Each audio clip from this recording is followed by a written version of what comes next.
Is this working? Thank you. Wow, a lot of people down in that end there. I'll turn this way. Good afternoon, everyone, and welcome. Thank you so much for attending this exciting public launch of the Duke Health Policy Center. It's a very special day for me and for my wife, Lisa, to see the thoughts and hopes and dreams and aspirations we've had to help put Duke on the health policy map in a much more profound way than it had been before. Duke is near and dear to my heart as an alum, and got my great medical education there many, many years ago. Followed just down the street at the National Institutes of Health. So coming here is very special to me. I'm honored to have following me today Senator Richard Burr, who I'll introduce in a few moments, Mark McClellan, the director of our Health Policy Center. Unfortunately, Dr. Washington, the chancellor, and Sally Kornbluth, the provost, got stuck in the travel problems this morning. So they send their best wishes and aren't able to attend. But I think Mark has some comments that each of them sent through him. We're launching today publicly an effort that's been going on for over a year, putting together this center as a unique and different center to focus on some of the significant issues that this country faces, and globally, but certainly the macroeconomic issues this country faces in creating a much more patient-centered, high-quality, transformative, and efficient healthcare system. We think that having Duke as the center of this, with its incredible diversity of capabilities in the business school, in the law school, in the department's economics, in the public policy school, as well as all of the resources of Duke Clinical and Health, give it a unique character and a unique ability to bring interdepartmental expertise to the issues of health and health policy and create a truly unique and academically centered research that then can be translated through all the policy folks that work here in Washington and at state level to true implementable health policy changes. So it's a very exciting opportunity for us to help put this together and launch it. Those of us that were involved at the beginning will be sitting back and watching Mark and his incredible team that you'll meet today take it and create something truly impactful. I want to thank along this process the Duke leadership that helped to get us here. Victor Shao was there when I first introduced this concept. He was chancellor. He's moved on to a significant role at the National Academy, but was replaced by a dear friend, Gene Washington, who came in as chancellor, who I've known for decades back in California, and Sally Kornbluth, the provost, who has been enormously supportive of this program right from its initiation. And last but not least, Dr. Richard Broadhead, who the president of Duke, who's been a great advocate for the work we're doing here and has helped to make it a reality. So thank you to them. I don't want to leave out Dr. Nancy Andrews, the Dean of Medicine, who's also a dear colleague and friend who will be retiring at the end of this year and replaced by another wonderful friend, Mary Klopman, who had just appointed the Dean of the medical school. So congratulations to Mary, and we look forward to working with her as well. Now let me just move on with the program. It's just my great honor and privilege to introduce Senator Richard Burr, who was first put in the House in 1994, served 5 terms, second term now as a senator, runs the Senate Intelligence Committee, I believe, which we'd love to hear in great depth, but I doubt we'll hear much about today. But also has been involved on the committees on health, education, labor, pension, and finance, and has a deep and longstanding commitment to healthcare nationally and, of course, in North Carolina. And so please join me in welcoming Senator Richard Burr.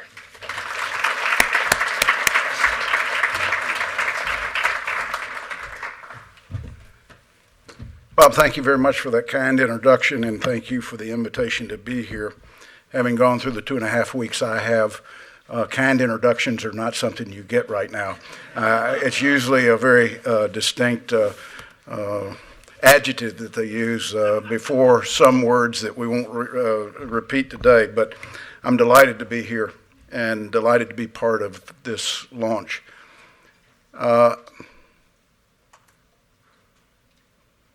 This is probably the single most important time for healthcare policy that we will go through in our lifetimes. And it reminds me of the story of a young lady who graduated from the University of North Carolina at Chapel Hill. I'm not trying to be partial, since I didn't know there was a game tonight and I'm wearing the wrong color blue tie. Shows no leaning for tonight's game. But she had a life's ambition of being a school teacher. And she couldn't wait until that Sunday afternoon that she walked across the stage and got that diploma, because she knew that entitled her to go and interview for jobs. She returned home, Eastern North Carolina, second superintendent she met with. She was offered a job being a third grade teacher. And she was beside herself all summer waiting for that hot August day where that class came in. She had her seating chart already. She was going to write down every child's first name. And as she went around the room and the kids were giving their first names, this boy in the back of the room stood up and she said, "What's your first name?" And he said, "Damn it." And she said, young man, what's your full name?" He said, "Damn it, Jones." She said, "Does your mother pick you up in the afternoon?" He said, "Yes, ma'am." She said, "I'd like you to come up after school and I'd like to meet your mother." Sure enough, school day was over. He came up to the teacher.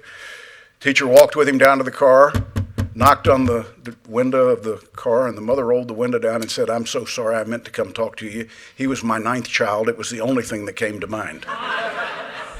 Well, she graduated from the University of North Carolina, Chapel Hill. She could handle anything. So she took this third grade class of very talented kids. And 3 weeks later, superintendent's out visiting schools, and he happened to be visiting that school, and he remembered this young teacher he had hired. He decided he'd go by there, and this teacher wanted to show off the proficiency of her class, so she decided she was going to have a spelling bee. And she was calling out words, and kids were raising their hands, and they'd gone 6 for 6. Superintendent, visibly impressed. She turned to go back to the blackboard, and sure enough, there was "Damn it" with his hand up. She thought, how am I going to handle this? She looked at him, she said, "Young man, what would you like?" He said, "I'd like to spell chrysanthemum." She said, "Damn it, you can't spell chrysanthemum." At which time the superintendent jumped up and said, "Why the hell don't you let him try?" I sort of feel like that's where a lot of folks on both sides of the healthcare issue have been for probably the last decade. There have been those on the hills, those downtown, those across the country that have raised their hands and said, "Hey, great idea. I'm not interested in designing the whole thing, but I got a really good idea that I think increases quality, reduces cost. How do I get this into the discussion?" Very, very difficult. Very, very difficult, I've found over the past, really the past 10 years, as a member of Congress, to inject into healthcare policy things that I have learned from Duke or Chapel Hill or Wake Forest or East Carolina or private practice or community health centers, which we're blessed with in North Carolina, which I look at North Carolina as a petri dish of everything that could happen, because we've got the infrastructure to allow it to until government stands in its way. So here's where I think we are. We're on the verge of the intersection of technology and healthcare. Now, depending upon what your day is taken up by, you may say, "Gosh, we're already there." But we're not there like we're going to be. That's like saying that I'm satisfied with the technology that existed in this 5 years ago. Imagine how fast this has changed and ask yourself, what happens to healthcare if healthcare changes because of technology as fast as the PDA you carry in your pocket? As a matter of fact, take every sector of the global economy and ask yourself, when technology truly penetrates those sectors and has an impact on productivity, quality, and cost, what can be achieved? And the fact is that the pathway is unlimited. From a standpoint of questions that are going to be raised, how innovation will change healthcare options, I would suggest to you, without a path to approval and a path to reimbursement, you will stymie innovation. If you don't know how to get it approved and you don't know how it's going to be paid for, then even the academic bench will run out of time at investments in innovation. Will change in healthcare options, how will changes in healthcare options be impacted with innovation? I think it's obvious that technology will drive the space. But technology has to be assessed from the standpoint of the delivery system that you design. How will unlimited data change what we do and how we do it? I think government has continually been accused of being the biggest accumulator of data that never read it. And the amazing thing that we've seen over the past several years is how insurers, which we thought were ignorant to data, have figured out how to mine every ounce of data they have to figure out how to cover more lives at a more predictable cost. And I might say, how to change the health care outcome of the lives that they cover. Fascinating transition for many who are in the coverage business. Now, the reason I committed to come at a very busy time is because I think a marriage between policy and practice is an opportunity we can't miss. And that's what I see with this center and with the collaboration of the policy side and the delivery side that Duke offers to this venture. So I'm here to applaud Dr. Margolis, your effort, your foresight. Victor, I'll give you the credit since he gave it to you. There's a statute of limitation on giving somebody credit after they've left. But you deserve a tremendous amount of credit for some of the things that you initiated. To Mark, who I've worked with for 20 plus years, and I think has always been there with his hand up, like Dammit Jones. Whether people listened or they didn't, he never got discouraged because his focus was always on how to increase and change healthcare outcomes and how to do it in a way that was financially sustainable for the future. And so I see this collaboration as a significant way at helping us achieve a future of innovation and quality healthcare growth. Plain and simple. I think at the end of the day, we're going to be richly rewarded from a standpoint of those of us that are consumed in policy every day. And for that new graduate from med school who's headed out, hopefully they will have a delivery landscape that's much more predictable than what we've seen over the past decade. And in fact, if we continue, will be a disincentive for individuals to take out $250,000 worth of student loans and actually spend 7 or 8 years before they actually can go out and hang their own shingle and go into the business. So I leave you with this thought. It's the words of Thomas Jefferson. Jefferson said, "I'm not an advocate of frequent changes in laws and constitutions, but laws and institutions must advance to keep pace with the progress of the human mind." Not an advocate of frequent changes in laws and constitutions, but laws and institutions must advance to keep pace with the progress of the human mind. I'm not sure that there's a quote that sums up where we are, not just in healthcare, but in the business cycle totally, that we're now being influenced by the progress of the human mind. And we've got to change institutions and regulations and things to allow the impact that can take place to take place. And I see this collaboration being able to identify not just the things I've noted for you, but the things I've never thought about that serve to either create an incentive for change to happen or items that are currently in the system that need to be changed to allow that progress to happen. At the end of the day, as long as our focus is how to increase the quality of outcomes and to address it in the most cost-effective way, then the winner in this is the American people, and I might say globally, everybody on the globe. So I thank you for the invitation to be here. I apologize that I'm not going to mention anything about the Intelligence Committee, but I am quickly going back to the room that has no windows and padded walls, and I'll continue my normal business. Thanks.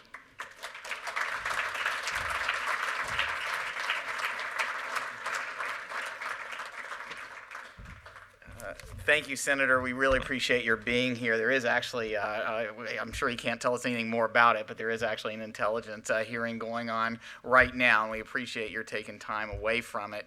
As Senator Burr mentioned, we have worked together for a long time, whether it is issues like why we can't develop and support more agents to prevent or treat bioterrorist attacks, or whether we can get more out of the data that are increasingly sitting out there in our healthcare system, or just finding better ways to support the delivery of healthcare at a lower cost. He's been very much involved in the substance, and I completely agree with Senator Burr that there has not been a more important time, maybe also not a less controversial time for health policy than now, but at the same time we have some tremendous opportunities today to improve outcomes, to lower costs, to create a healthcare system that supports innovation. And for all the partisanship that's taking place right now, I think there are some common ideas behind it, behind these opportunities that we can build support for actually implementing. So I want to thank Senator Burr for kicking us off. And I'm also going to do a little bit of channeling right now. So this is the point in the program when the Duke University Provost, Sally Kornbluth, would be joining us for some opening remarks, and then the current Duke Chancellor, Gene Washington. Since they could not be here because of the travel disruptions with the East Coast weather over the past day, I'm going to read a couple of statements on their behalf with regard to the Duke Margolis Center. So starting with our provost, Sally Kornbluth, she wanted me to convey these thoughts. I am so sorry that I can't be there with you. I hope that you will convey on my behalf Duke University's gratitude for the tremendous generosity of Bob and Lisa Margolis through the Margolis Foundation. Bob's steady involvement as the center has moved through its first year has been instrumental in its success, including the creation of a strategic plan, involvement of Duke's gifted and dedicated faculty, and hiring the professional and research staff whose work has launched the center over the course of this initial year. We're very grateful to Dr. Bob Margolis, one of our most distinguished alumni, for your generosity, your desire to make healthcare better for everyone, and for your love of Duke University. And I just want to second those thoughts. Bob, thank you very much. Lisa, thank you very much for being here and for all your support as well. Thank you. And now it's my chance to channel Dr. Gene Washington, Duke's Chancellor for Health Affairs. He sent the following remarks. Today is a great day in the life of our Duke Health enterprise. On this auspicious occasion, we are creating a unique center in the grandest tradition of Duke University to further excellence and impact. Through the creation of the Duke Robert J. Margolis, MD, Center for Health Policy, we are bringing together people of diverse backgrounds from schools across our campus and from our health system to spark transformative collaborations, to test ideas, and to create change. And we are deeply fortunate to have a sterling advisory board to support our Duke-based faculty, staff, students, and trainees.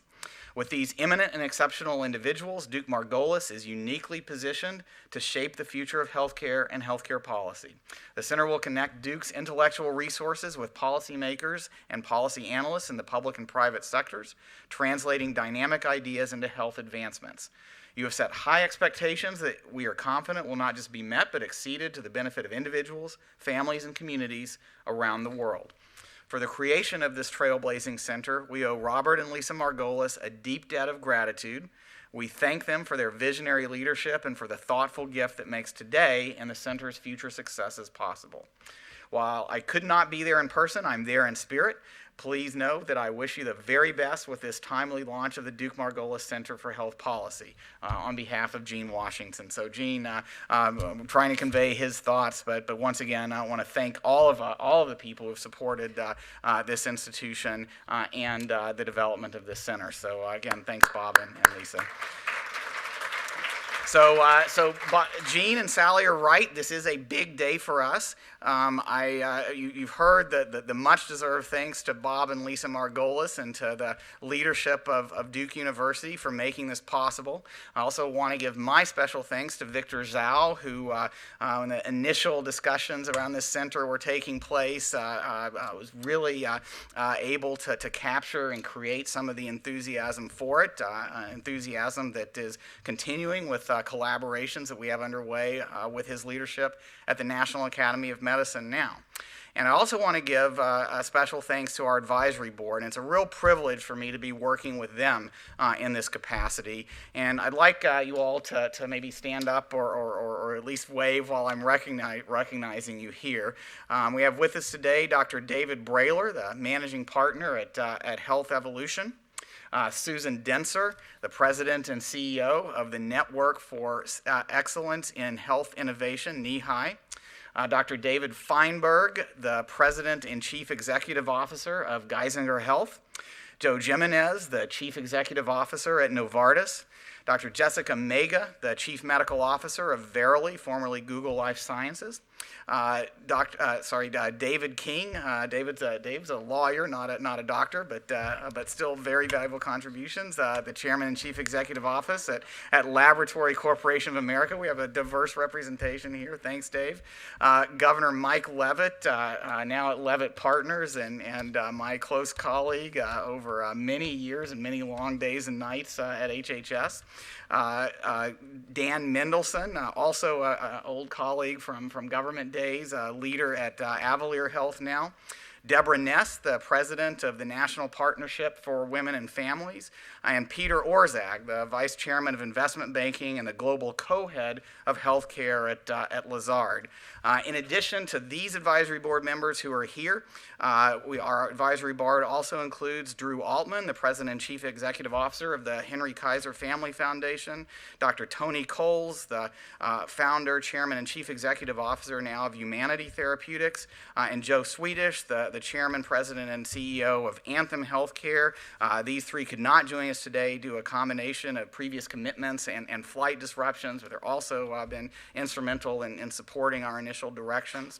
Now, as you all heard from Dr. Margolis in his opening comments, we are taking a distinctive strategy at the Duke Margolis Center, and that's why I am so pleased and honored to be a part of this unique enterprise. This is a university-wide effort with faculty and projects spanning the scope of a global university. This is a program with active engagement in real-world problem solving, which is another hallmark of Duke University. It's also reflected in our significant and unique presence here in Washington, D.C., and with working with policymakers around the country. This is a program that will emphasize and nurture collaborations. Duke has a long history of doing this in healthcare. The Duke Clinical Research Institute, for example, formerly headed by Dr. Rob Califf, houses national and global collaborations for developing clinical evidence. You're going to hear from some of the leaders at DCRI a little bit later too. We've also been working with many of you in the public and private sectors on collaborations on important health policy issues. Now, important as the good ideas and the solid analysis are, effective healthcare reform requires attention to implementation, and that requires innovative models for applied and practical academic work. So we are trying to bring together all of these unique features to make a difference with the ideas and the impact on health policy and on transforming health and healthcare. I've certainly never had an opportunity like this that brings all of these kinds of elements together. And that brings me to the other critical resource that I want to mention. We are very grateful for so many supporters who are here with us today. I've already mentioned our advisory board, but looking around the room and having a chance to talk with some of you before we got started this afternoon, I see a lot of familiar faces, people who we've been working with over the years on some of the challenges in health and healthcare locally, nationally, and globally, with opportunities that are just expanding as a result of this center. And just sort of for a show of hands, how many people here have already been working as part of Duke Margolis efforts, who have participated in some one or more of our previous workshops or papers or projects or events? Hands up. Yeah, pretty good representation of the room. Thank you all for the support. And I'd like to just ask for, this is my third one, but one more round of applause to thank everyone, in particular all of you who are in this together for improving health and the value of healthcare. Thank you all very much. So with our official launch today, we are looking forward to the next steps with many of you, and we're going to bring this strategy of good ideas tied to implementation to today's event. This afternoon, you're going to hear about some of the work and perspectives of Duke University faculty on a range of issues related to the two core focus areas of the Duke Margolis Center. That's on healthcare transformation and on high-value biomedical innovation. And as you'll see, our faculty encompass a diverse range of expertise, a diverse range of perspectives and views as well. We're going to use the comments that they will make to lead into discussions with our advisory board, people who are right in the midst of the political debates of the day on the one hand, and are also looking through and beyond those debates to find the best ways to develop and implement effective reforms that improve health and transform care. Many people in Washington and around the country right now see division and controversy, and as a result, don't see a clear path forward, and that's understandable. So right here today, we want to work with you all on connecting the ideas that can lead to meaningful and sustainable improvements to the practical paths for overcoming the obstacles and getting broad support and implementation for them. In these discussions, we want to hear from you too, you all as well. We'll have a bit of time for questions in each session. And if you want to join the conversation on Twitter, just tag us at Duke Margolis, should just roll off your tongues after a little while. And we hope that you all can stay with us to the end, where we're going to talk about a third core part of our mission. That mission is about helping to build a brighter future through developing and applying good health policy ideas successfully.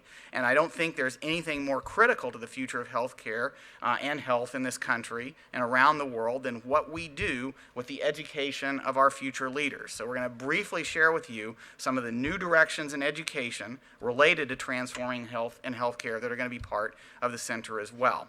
And after that, we're going to have a really fun reception with more chances to continue what I hope will be and expect will be an ongoing dialogue. But right now, it's my pleasure to introduce my Duke University colleagues who, through the lens of their own expertise and perspectives, are going to present some ideas and new directions related to transforming healthcare. So if I could ask you to come on up while I'm introducing you. Let's see, we'll flip out the note cards right there too, the name cards. Dr. Tom Owens is the Vice President for Medical Affairs. Come on up. All of you, come on up. For Medical Affairs and Chief Medical Officer at the Duke University Health System. He's also an Associate Professor of Medicine and Pediatrics at Duke. Dr. Leslie Curtis is a Professor of Medicine and General Internal Medicine, the Director of the Center, and I think soon to be Department for Population Health Sciences at Duke University, and the Director of the Center for Pragmatic Health Systems Research at the Duke Clinical Research Institute. Dr. Peter Ubel is the Madge and Dennis McLaughlin University Professor of Business Administration at the Fuqua School of Business. He's also a professor in the Sanford School of Public Policy, as well as a professor of medicine and in general internal medicine. And Dr. Don Taylor is professor of public policy at the Sanford School and professor of business at the Fuqua School of Business. And then last but definitely not least, Dr. Krishna Udayakumar is the head of global innovation for Duke Health and associate professor of global health and medicine and executive director for innovations in healthcare. Now, each of them is going to spend a few minutes describing some of the challenges that they're facing and the path forward, and then we're going to transition to our advisory board panel to discuss the challenges and the opportunities in implementing new steps and new directions around healthcare transformation. So, Tom, I'm going to start with you. Thank you so much, Mark. And again, thank you so much for that help, Peter. Again, thank you so much for everyone being here today, and it's a real pleasure to be a part of this formal launch of the Duke Margolis Center. As Mark said, we've really been working together a great deal over the last year, and when asked to prepare some of these comments, I was worried that some of my focus on some of the challenges we face might seem a little bit negative to start off, but I realize my role is I'm partly the guy to describe the problems in healthcare, but also to really talk about some of the solutions that we're starting to put in place. And I was actually meeting with some medical students last week and was recalling to them a conversation around the time of my graduation from medical school over 20 years ago during one of the last episodes where healthcare was in a bit of turmoil, and some of our faculty had described to us that we wouldn't recognize healthcare in a few years. And at that time, the change didn't occur to the extent that many had predicted. But when I was meeting with students last week at Duke, I actually think this time that change is really coming. And there's so many factors that are driving that if you look at the healthcare landscape, the pace of change and the directions from which the calls to change are coming are so diverse that it's clear that the world is going to look very different in a few years. For health systems and academic health systems in particular, I think it's very clear that the focus on value, retooling the way we deliver care, the way we train and educate our workforce needs to look different because we have to deliver on the promise, the value of healthcare that consumers, employers, and our society really is most interested in. AMC's, academic medical centers and health systems, for years have brought real value through the combination of research and education and very high-end cutting-edge care.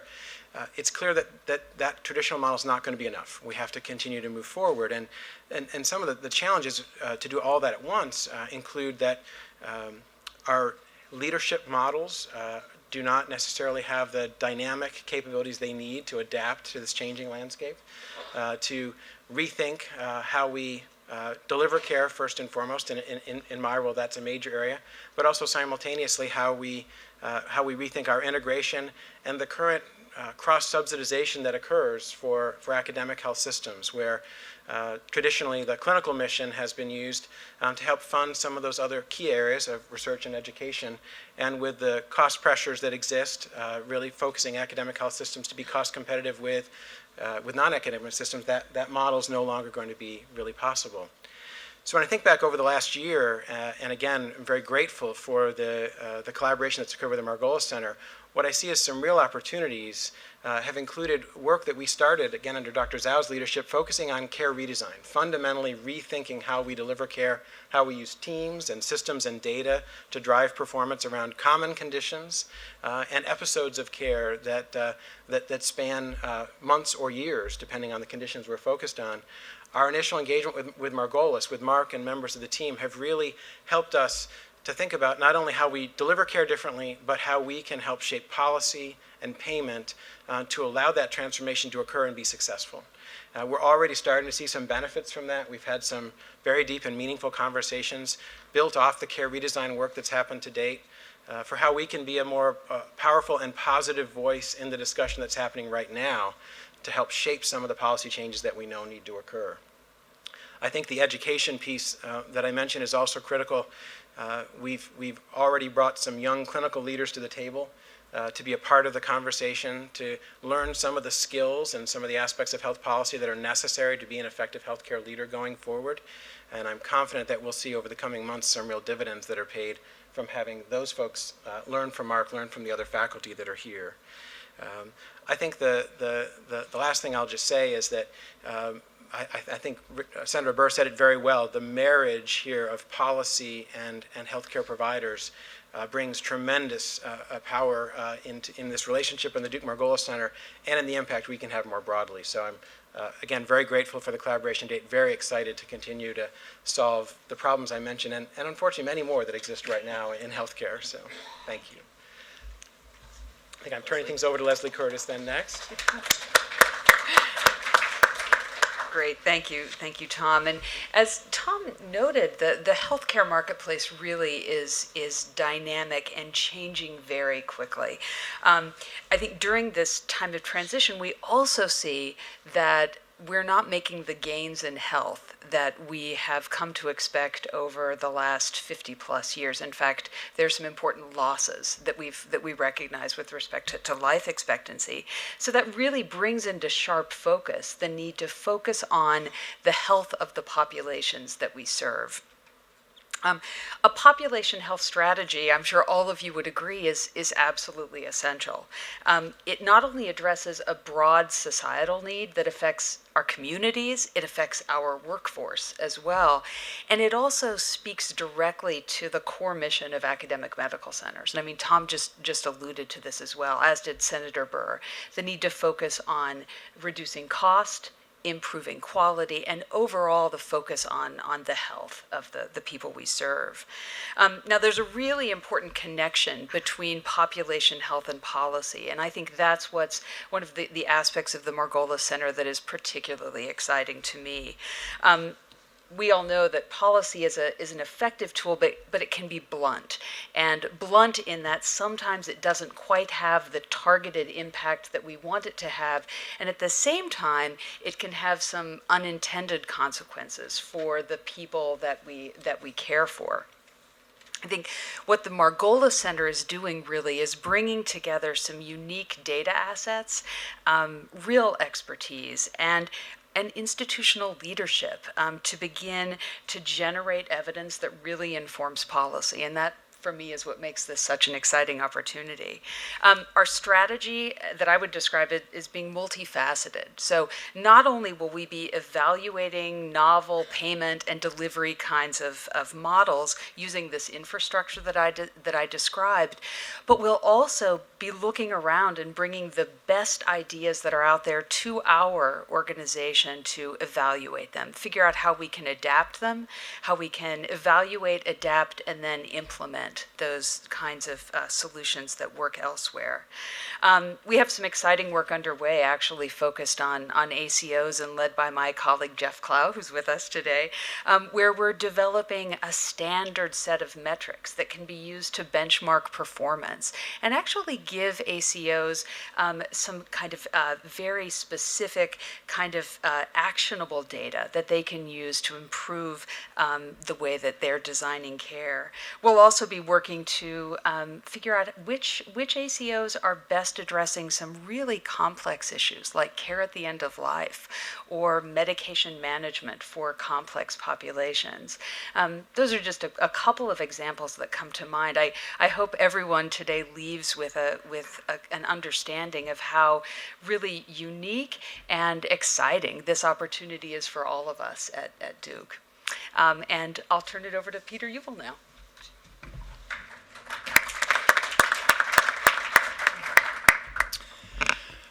Rita Volk was an undergrad at Duke a handful of years ago. She had a plugged sensation in her ear, went to an ear, nose, and throat doctor, got an audiology test, and passed it. Everything was fine until she got a bill a month later for $800 for the test that wasn't covered. 2 years later, while still an undergrad, she had a nodule on her thyroid. She refused to let the doctor work it up because she was worried about out-of-pocket expenses. We have increasingly become a healthcare system where people pay out of pocket for a certain portion of their healthcare. For that to work well, people have to understand what their costs are and what that means potentially for their health. I study the psychology of how people make decisions about health and healthcare, and I'm really interested in making sure that when we do consumerism, we do it well. And consumerism doesn't just mean having financial skin in the game. When a man with early stage prostate cancer decides between active surveillance, which will basically mean they'll test a lot to see if the cancer is getting worse, and you'll live with that anxiety. Or radiation or surgery that gets rid of the cancer but probably causes erectile dysfunction. You don't have to have money at stake to have skin in the game. And so consumerism is really relevant. It's a patient making decisions that maximize their goals in life. And if we continue to move to having more out-of-pocket expenses in healthcare, it'll become even more important to engage patients in those decisions. So here are a couple things I think are important to do that are based on research I've done and others. One is we need price and quality transparency. I had a team of undergrads try to find out prices for things like cholesterol panels, hip replacements, colonoscopies the other day, websites around the country. They could not find good price data, except in New Hampshire, where the state mandates that such data become available and puts it up on a website. I think government regulation to promote price transparency and quality transparency can promote free markets and help consumers make decisions. I think we have to be careful to think that patient empowerment is easily achieved. That in my research on prostate cancer, my team's research, we find the single strongest predictor of what treatment a man receives is not how anxious he is about the cancer, how much he cares about having normal erectile function, it's what his doctor tells him to do. And that's based on hundreds of looking at the encounter, the interaction between the doctor and the patient. Another research my team has done, we've looked at about 2,000 outpatient interactions to find out when do healthcare costs come up in the context of a doctor-patient interaction. We find they come up the minority of the time. When they do come up, usually not much productive comes out of it. Often, in fact, the patients express financial concerns and the doctors deflect them. Not much of what would help inform a consumer about how to factor their out-of-pocket expenses into their choices. So I think if we're going to promote more consumerism in healthcare, I'd like to see us promote the development of better decision aids to help patients make these choices with financial information as part of that. I'd like to see us train physicians and other clinicians to communicate better about patients' goals and factor them into treatment. And I'd like to have a reimbursement system that rewarded people for spending the time to talk to their patients. Another third thing we have to think about with consumerism is consumerism can be cruel. There's a reason that no developed country has a completely free market healthcare system. That means if you can't afford medical care, you might die because you can't receive it. It means if you lose your job because you're sick and therefore don't have money, you're out of luck. So we want to promote people to be engaged in their healthcare choices and to have some financial risk there, but we need to make sure they have the financial resources to access the healthcare system. And you can do that through more market mechanisms and less market mechanisms, but you gotta do it. Fourth, I think we need to make sure to know where consumerism works best and where it doesn't. When I have crushing substernal chest pain, I'm not gonna get online and search to see what the most affordable angioplasty center is. When I need a hip replacement, and California tells me they'll only give me $30,000 for it and the rest is on me, I will shop around and find an affordable hip surgeon. And then finally, fifth thing I'd say is from all the research I've seen and done, I don't think we can expect patients to be the solution to our price problem in the United States. We spend more on healthcare than anywhere else, in part because our prices are much higher. Patients are not likely with cancer, with a gown on and nervous up in front of a doctor, to be challenging the prices of the healthcare that their doctors say they should get. Thank you. Don? I'm going to tell you the story of Maxine, my 93-year-old grandmother who died in August of congestive heart failure 5 weeks after she got a pacemaker. Now, when you hear someone say the system incentivizes low-value care, a pacemaker 5 weeks before a 93-year-old woman dies of end-stage heart failure, I mean, perhaps could be about as low value as you get. Maybe wasteful. In her case, probably even, actually harmful. She could walk the day of the pacemaker surgery. She never walked again after that. And there's a better way. And we have a project at Duke, along with Four Seasons Hospice and Palliative Care in Western North Carolina, where we have a Center for Medicare and Medicaid Innovation Award in palliative care. And we're testing the better way. We are rolling out what we call community-based palliative care. And you might say, what is palliative care and how might it have helped my grandmother? Because it wasn't available where she lived. palliative care, first and foremost, calls a timeout. And stops the default process, the process that we all know incentivizes low value, wasteful, maybe even harmful care near the end of life. Part of a physician today can be reimbursed for this type of discussion, but the way our payment system is structured, it incentivizes doing things and procedures and disincentivizes spending time with patients and families and often very detailed and complicated conversations. What we are trying to do in our palliative care ward out in 14 counties in western North Carolina and 8 counties in western South Carolina is engage patients far, far, far before they end up in the hospital with a rhythm out of control and trying to decide, real quickly whether to do a procedure, which in retrospect seems like a bad idea. We with Four Seasons, we are measuring quality in panel with these patients using a quality tool that was developed by Duke, and we're assessing the cost. The hope of palliative care, which will have to be proven with this study, is can we make patients a little healthier, a little better as they approach death and save a little bit of money. I agree with Peter, we're not going to completely revolutionize the cost of the system with something like palliative care. However, we have a chance to get a win-win, make patients a little better, give patients and families more control and autonomy over the types of care they receive while reducing costs, at least at the margin. This project's really exciting. Janet Bull, who's a great co-PI, she's the incoming president of the American Academy of Hospice and Palliative Medicine this next year. And so we're hopeful that our CMMI project, we're going to propose a new payment approach for the Medicare program that could incentivize better delivery of palliative care. And AAHPM, using some of this seed work, is planning to go ahead with an even larger scale demonstration, a more national demonstration of this community-based palliative care approach. So this is the type of work that we want to be involved in, affect a lot of patients. When I teach intro health policy at Duke, I say this following thing, the first thing out of my mouth on day one. I tell the students that the only thing every one of us in that room will do is die. And right, Peter says, so I think of the health system from death backwards. It's a bit of an odd way to do it. And that means that the things that we do to forestall death, they stop working eventually. And so we now are at this point where we've said over and over again, in retrospect, we have low value care. What we've got to do is alter the incentives of the system to do something prospectively about it. So that's part of what we're trying to do. So on to Krishna. Great, thank you, Don.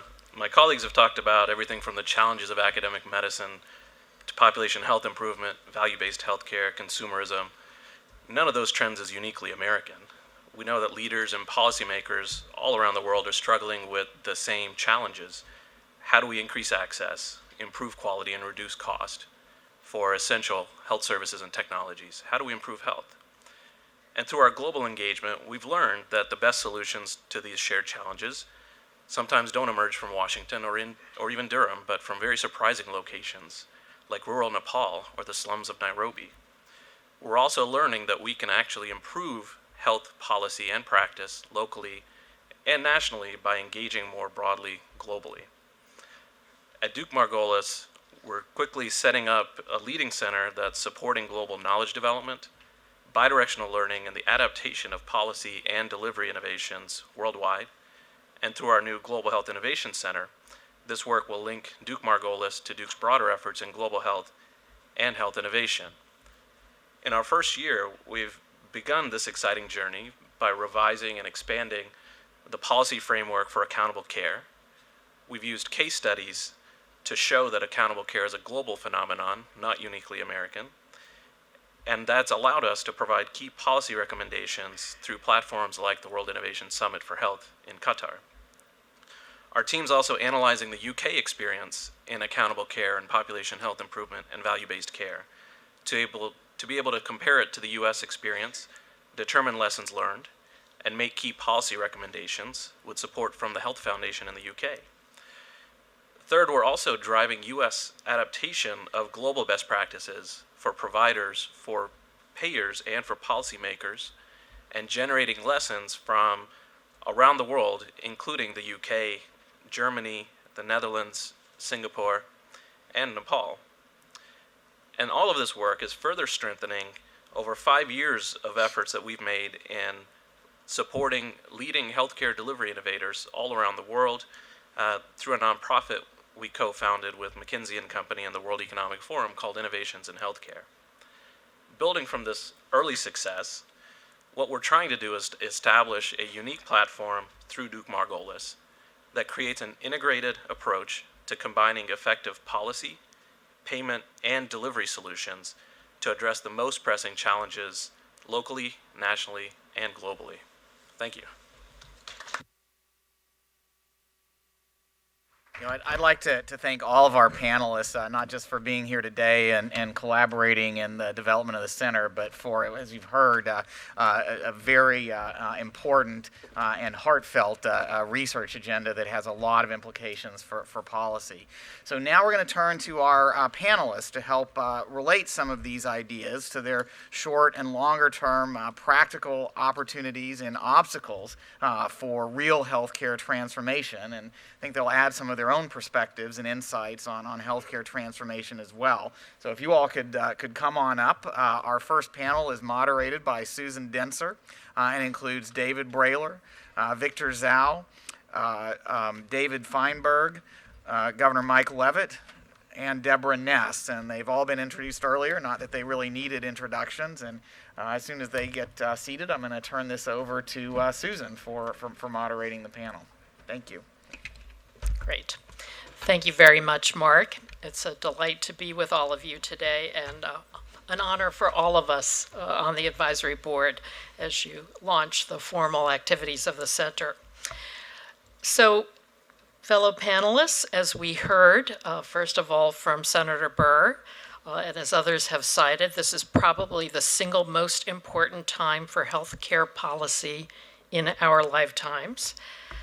We heard, as again others have noted, him calling out the distinctive opportunities for the center in terms of this marriage between policy and practice, an opportunity, as he said, that we won't want to miss. We heard Mark discuss the goal of the center to take good ideas. Mark, I think you should use the word great. Great is a much better word nowadays. Great ideas and tie them to implementation and develop effective reforms that improve health and transform care.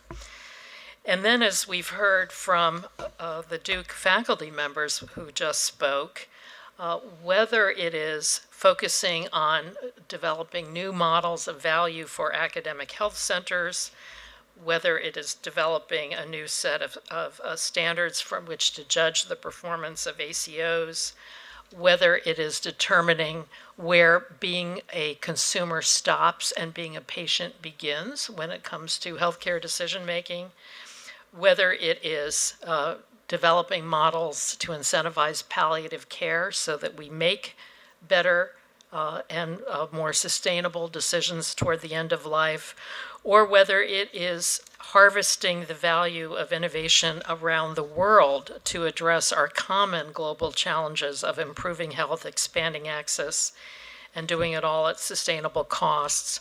All of these are opportunities for the center to put policy and practice together in new ways.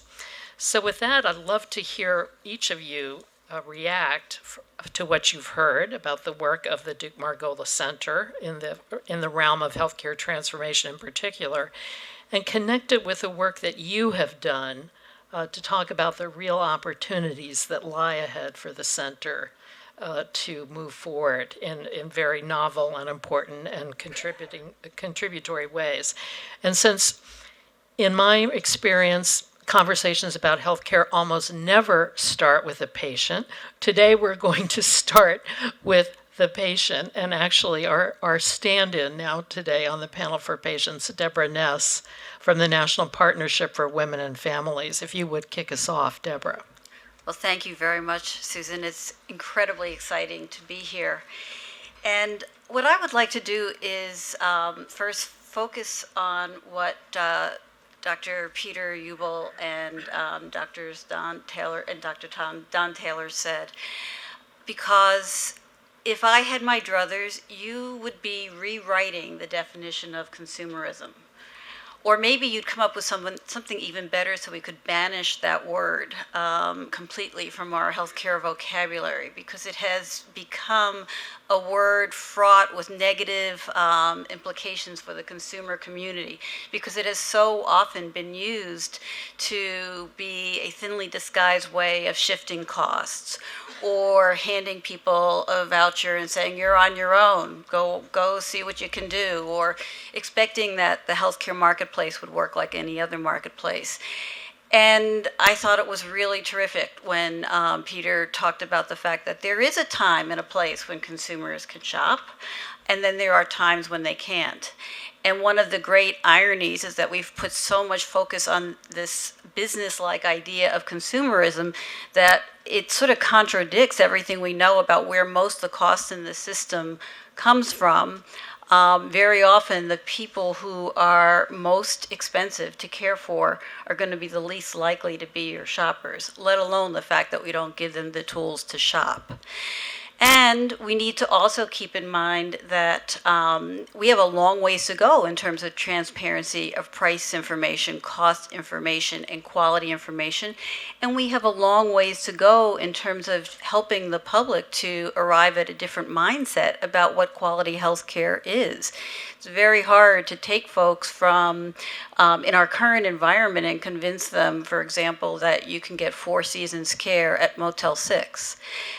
So that concept of the link between cost and quality isn't necessarily even appropriately aligned in the minds of a lot of folks.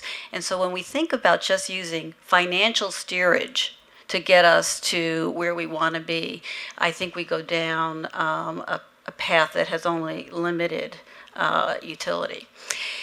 I would say what Peter described to us in terms of his research of what good consumerism would look like is really what I would call good patient-centered care. And it is care that really does enable patients to be part of the solution, part of getting us to the better outcomes and to the better health, the better care experience, and the lower costs. But here's where I'm going to knit Peter and Don together. It doesn't start with financial steerage. It really starts with changing our notion of the relationship between patients and clinicians and building a delivery system that has the right financial incentives that allows for there to be a relationship between patients and clinicians that feels much more like a partnership. In the context of that collaborative or partnership type relationship, you have the opportunity to do shared goal setting, to participate in care planning, to make shared decisions.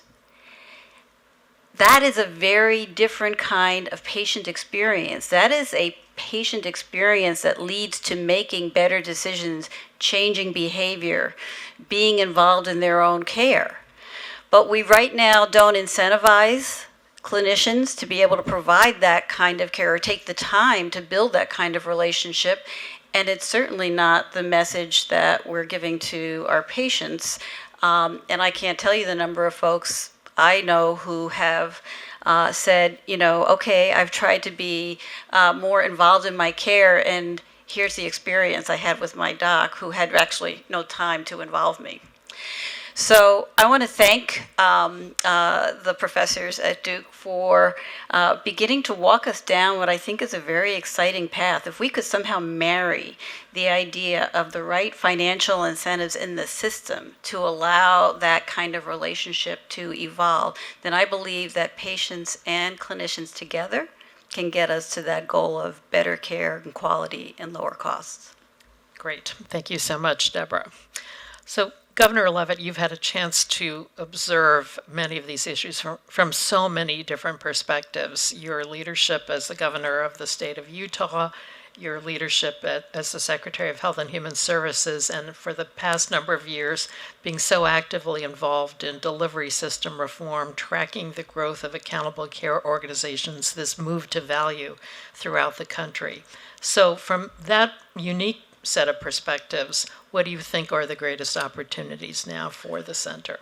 So I would like to pick up on Senator Burr's declaration that this is the most important time in health policy in at least our lifetimes. And I would like to make his case by getting just a bit deeper. I think the only other decade that would rival this one in our lifetimes would be the 1960s, when we responded as a country to a humanitarian imperative, that we aspired to be a people, a nation that had compassion for those who were elderly and those who were in financial hardship. It was a very rigorous time for policy and for priority setting. And it was that humanitarian imperative that drove it. Today, and I'll frame the decade between 2010 and 2020, that humanitarian imperative remains. We are still a nation who aspires in better and better ways to care for people who are in economic hardship and those who are elderly. But we are now responding to a second imperative, and it is the economic imperative that's thrust upon us by global economics. There is no place on the economic leaderboard for a nation that spends 25% of its entire gross domestic product on one sector, health, particularly when it's nearly twice what our economic competitors spend. It is simply a reality that we now have to respond to two imperatives, a humanitarian imperative and an economic imperative. Hence, Senator Burr's statement, in my judgment, is correct. There has never been a time in health policy more important than this. The second observation I would make would underscore what we just observed in the previous panel, and that is the need for a collaborative approach to this problem. While I was Secretary of Health, I routinely had two conversations. The first was with the chief financial officer of a large business. And they would basically say to me, my boss, the CEO, his or her hair is on fire. And they are telling me that if we don't find a way to get our health care costs down, we will no longer be competitive. And they are telling me, find something to measure. I don't care if it's perfect, just find something that can begin to drive us toward a greater value. The second conversation was with an MD who would say, if you're going to measure my work, you better get it right, because it's unfair to me and to my patients if you're measuring quality in a way that is not reflective of reality. My response has always been, it's going to require both. And the truth of the matter is, if the MDs aren't involved in these decisions, the MBAs are going to make the decisions. And that's not going to work either. And for that reason, we get more people like Dr. Feinberg, who is both an MD and an MBA. But the policy has to play out with everyone at the table, and it has to play out in a collaborative way. And I think that is also one of the reasons that this center has so much potential and needs to become the place where collaborative work is done, responding to both the humanitarian imperative and to the economic imperative. Great. Thank you very much. Well, David, you've already been somewhat introduced just now, but I will say, in addition to your work as a physician and an MBA, you're also a psychiatrist, a skill set that we deeply need at this point in our national experience. But also, you've had the privilege of leading two very different health systems. UCLA, in, housed in a very blue state, and now Geisinger, central Pennsylvania, very different terrain, but also two systems that have worked in very different ways to approach innovation, and particularly innovation in care delivery, especially in the case of Geisinger, and really developing a new recipe to getting to the value equation. So from your unique set of perspectives, tell us about the opportunities you see for the Duke Margolis Center to bring even more to bear on these very important questions. Well, thanks so much, Susan. It's always fun to be on a panel with Susan because I think she asks great questions and she's a great moderator. So I have had this experience now of living in both Americas. And my neighbors a couple years ago, ITs, were concerned about was the quinoa GMO and organic. And my neighbors now don't have food to eat, and they're coal miners that are out of work. And both of the groups of friends and neighbors that we've had the opportunity to get to know are not ignorant people. They're actually very kind people. And not to be glib on your word great, but I think what we need to do is make America healthy again. And if you look at our life expectancy, it's actually decreased. When we talk about 25% of GDP and we talk about what patients want, we certainly don't want our kids to die before us, right? But that is the situation that we're currently in. And so what we've done, and what I think Duke is poised to do, I say we've gone from whole grain to whole genome in our catchment area for the 3 million people we're responsible for. So all of our diabetics that are food insecure, that just answer a question, are you worried about food this month? They get a week's worth of food for their entire family. And if they live in a motel or in a garage, they get a microwave and a hot plate. And what we've seen is, but by providing that food to their family, everybody's hemoglobin A1C has dropped, everybody's weight has dropped, everybody's blood sugar has dropped, their cholesterol has dropped, and most patients have become non-smokers. If this were a pharma pill, it is a blockbuster. And then they would say at the commercial at the end about the side effects. Side effects are, do not take if you don't want the rest of your family to get healthy, you don't want your sex life to get better, and you don't want your skin to improve, right? That would be the side effects of actually providing people with healthy food.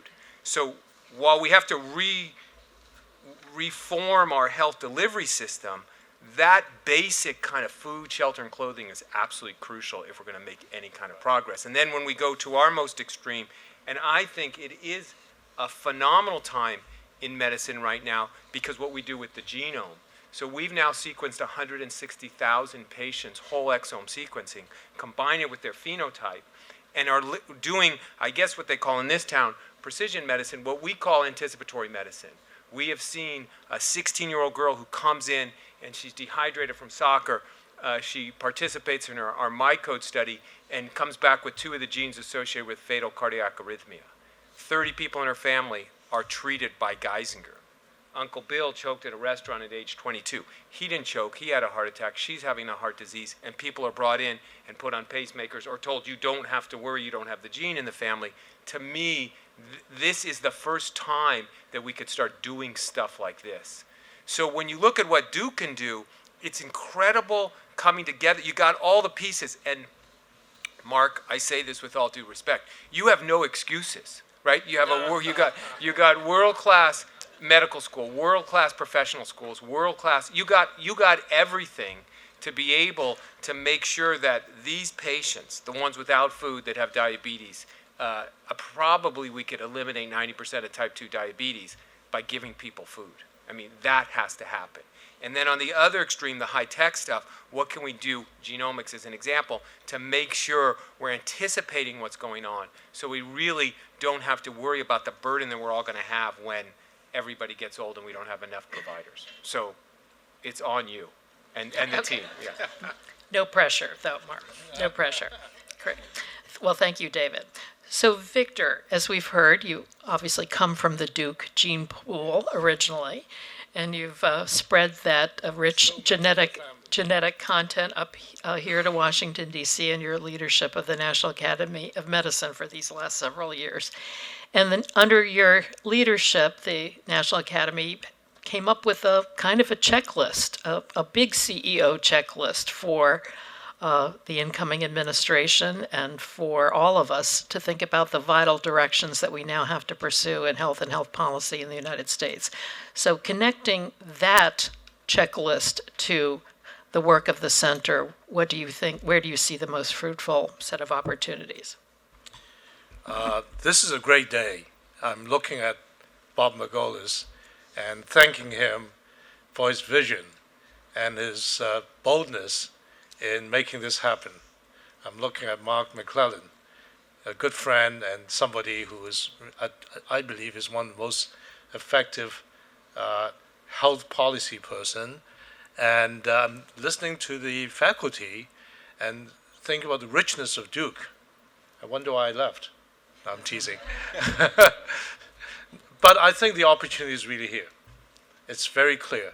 But I love the start of the conversation when everybody mentioned the patient story, because it is about patients. So I thought the way that the presentation was brought together focused on the issue of empowering the patient.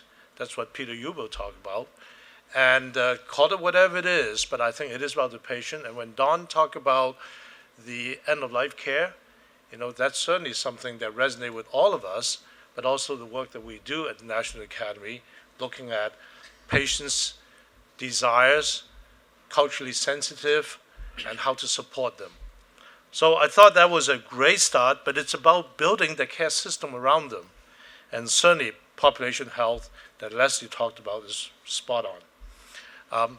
David, I think you kind of mentioned it in the way that you talked about this, because at the end of the day, we are facing the issue of social, economic, and many other issues, which I think play a critical role in the determinants of health that you all know about. And that's what we do a lot at the Academy in looking at population health. In fact, I believe we coined the term population health, moving from public health closer to the community and working alongside with primary care, etc. And then, of course, you heard from Tom Owens that, centers and systems are not only about how to provide acute care, but redesign the way we do care and make a connection. So it's an entire spectrum, continuum of care. And of course, using the minds of the people that Duke has from all different schools, etc., bringing the kind of ideas, technology, and the thinking in making a better system. And of course, the work in global that Krishna is doing, that I have something to do with, is very impressive. So you're asking me, how does it affect or link to what I do? Well, I guess what I do, I have the fun part of now sitting on the perch thinking about all these issues in a more grander way and working with all of you to get good ideas and, of course, to think about many of this. And working along with Mark McClellan, he's my co-chair in this initiative at the National Academy called the Vital Directions. Mike Levitt and others are all part of this. We asked the question, as you said, where do we go from now? Actually, our messaging is, this is now, despite uncertain times and post-Obama era, we got to do all the things that was talked about earlier, which is fundamentally providing value, improving care, reducing cost, and make it accessible. So we have, in fact, I would say, many of you know, 19 papers with 150 experts that we convened, and now we have a synthesis paper we just finished that we're going to be launching very shortly. Hopefully to stand high in a time of uncertainty and a lot of controversy, that we still need to keep our eyes on the goal line and keep going, as all of you have done. You've heard some of my colleagues talking about, and it's for the patients, Deborah. I think the issue for the Duke Margolis Center is very much something I've observed when I was there, which is opportunities abound. The challenge, on the other hand, is how to truly link policy to practice. And I think that being able to take the care delivery as a living laboratory where you can actually try innovations, try policies, and then a big issue for all of us is how to actually use those models scale and really have an impact across the country. So I'm very excited about this, and I want to say again, this is a very important day. Thank you, Bob, for doing what you do, not only for Duke, but I think for the health of the nation. Great. Thank you, Victor. So David Brailer is the first National Coordinator of Health Information Technology. You've obviously had distinguished successors, but you launched the whole office. And as a person who's gone on to play a very important role as an investor in innovative approaches to healthcare and technologies in particular, I stole a glance at you when Senator Burr said, quote, "We're on the verge of the intersection of technology and healthcare," because I wondered from your perspective, if you were wondering, as I was, how long a verge can last. Since you've lived a very long verge, Yes. Especially with respect to electronic health records and interoperability. Taking that into account, but more broadly, some of the other perspectives we've heard, where do you think the greatest opportunities lie now for the Duke Margolis Center? Thanks, Susan. And the benefit of being the last panelist after a distinguished group prior to you is I just get to say everything's been said, so I just say I agree. But let me turn to your question because, we are, despite all of the disruptions that you've just talked about in the broader healthcare system, I think at a point of significant discontinuity with respect to how we approach information technology in the healthcare system. You've heard, from the faculty, from the panelists, the call to arms, whether it's in consumerism or improving efficiency in healthcare and lowering costs, improving quality, supporting clinicians, being able to broaden out the purpose of healthcare into health, being able to support discovery and innovation.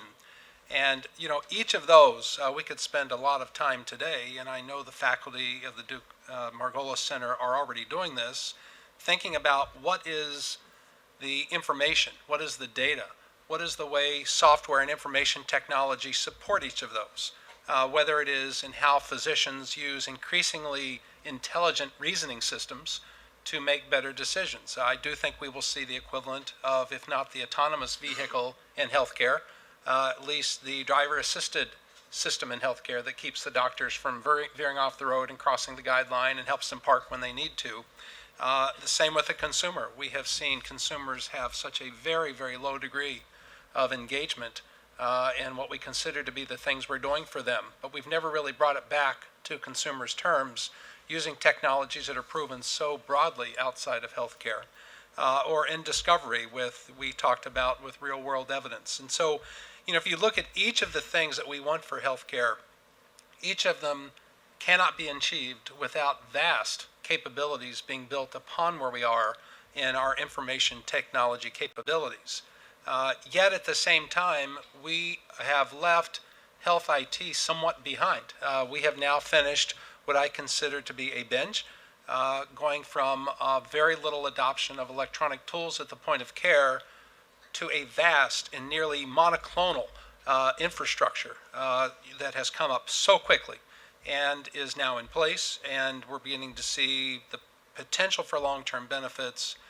But the practical reality is that the funding that led to that happening has stopped, and the regulatory hangover has begun. Because increasingly we have more specific and more demanding and I think more strangling kinds of rules that are ensuring that the government's investment in that value are realized. The problem with it is, we can debate whether those are good or bad, that's not my point. It is, we're not talking about how IT maps into consumerism and supporting physicians and enhancing discovery. We've lost those two conversations, and it's my hope that the faculty at the Margolis Center will be able to reconnect that. And whether it is bolting how information technology really needs to develop to support each of these missions, or how we think about a broad capability to continue advancing the digital capabilities in our industry, that gap has to be closed, and I think it has to be closed quite quickly. And so that, to me, is the imperative that we see for the rest of this decade at least. Well, as all of you heard, a rich set of issues that have been put forward now that complement much of what was said earlier, but also represent some additional opportunities for the center. As Deb said, rewriting the definition of consumerism and really moving to a system where there is true partnership between patients and clinicians, not a more paternalistic system, but true partnership around healthcare decision making.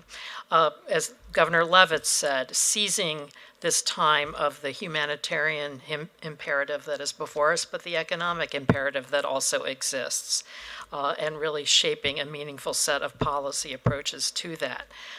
As David said, moving from the whole grain to the whole genome, and the era of anticipatory medicine. You have no excuses, Mark, he said, not to play an important role in this movement. As Victor said, truly figuring out ways to link policy to practice, and very importantly, to scale up models, because as we well know, the 17-year lag between innovation and adoption, the scalability issues that continue to plague so much of healthcare front and center. And then David just added a small item to the list, which is figuring out how to really make meaningful use of health information technology and the data and artificial intelligence and other technologies that await us. So with that, as a short list of things to consider, why don't we open it up now to questions or comments from those of you in the audience, or perhaps short speeches masquerading as questions, whatever moves you now as we reflect on this whole aspect of healthcare transformation and the role of the center. There are 2 microphones in the aisles. Please, we invite you to come forward with any questions or comments. And if not, you may be called on. So. Question here? Great. And if you would all introduce yourself by name and affiliation, that would be very helpful. Hello. I'm Marion Grant, the Director for Policy and Professional Engagement at CTAC, the Coalition to Transform Advanced Care. And I'm, of course, delighted to sit in this audience today and hear numerous people talking about palliative care, which is something that I am personally and professionally passionate about. The one thing that I would suggest as we think about palliative care, it is certainly a terrific approach for people with advanced illness and at the end of life. But it is also, I think, a model for how all patients should get care. It is not just something for people who have real bad health problems. The focus on goals, the focus on quality of life, the focus on the whole person, I think is an approach that would be effective for all patients. So I'm just offering that, and I would love to hear the panel's response.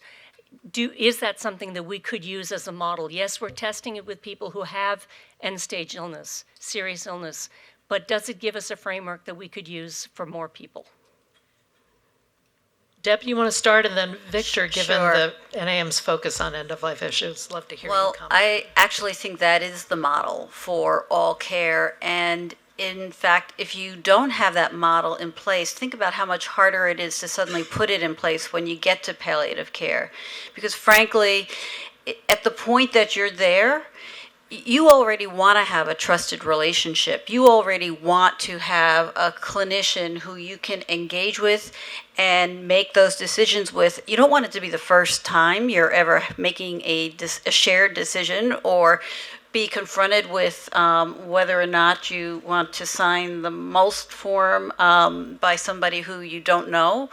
So I think it is a model that needs to be brought into care from the very beginning. And if we did, it'd probably be a lot easier to be engaging both patients and their family caregivers in those decisions at the point of palliative and end-of-life care.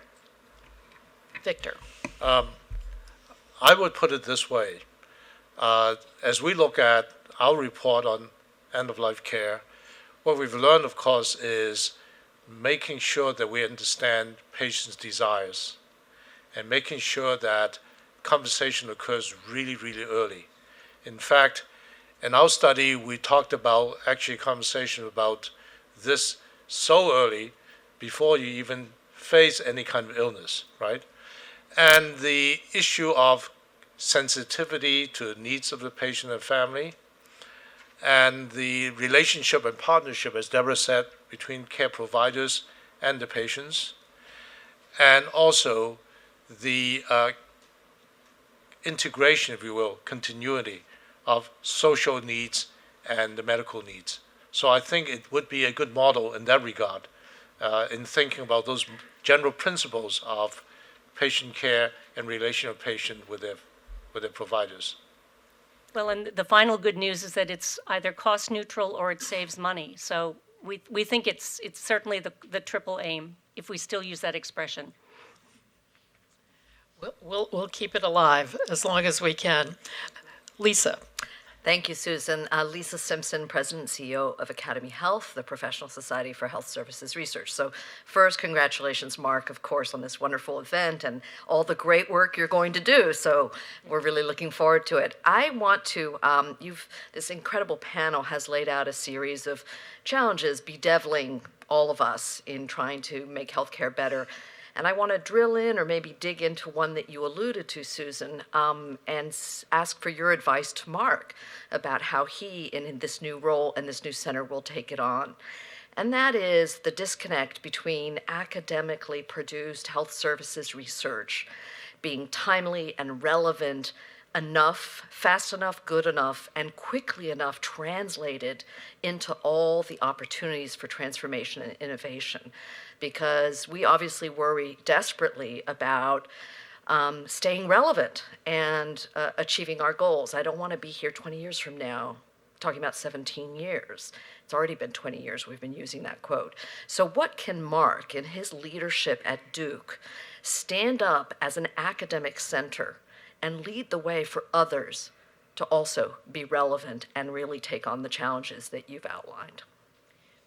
And I might add a gloss on that, Lisa, on that wonderful question, which is in an era when evidence is increasingly either not taken seriously, not considered necessary, or is downright suspect, how do we generate evidence enough that fast enough, but that is also persuasive enough that it is used? Governor Leavitt, you've had a chance to think about some of this. Please weigh in. I believe that the key is aligning incentives so that payers and providers, whether the provider is an academic institution or not, that they're driven by value.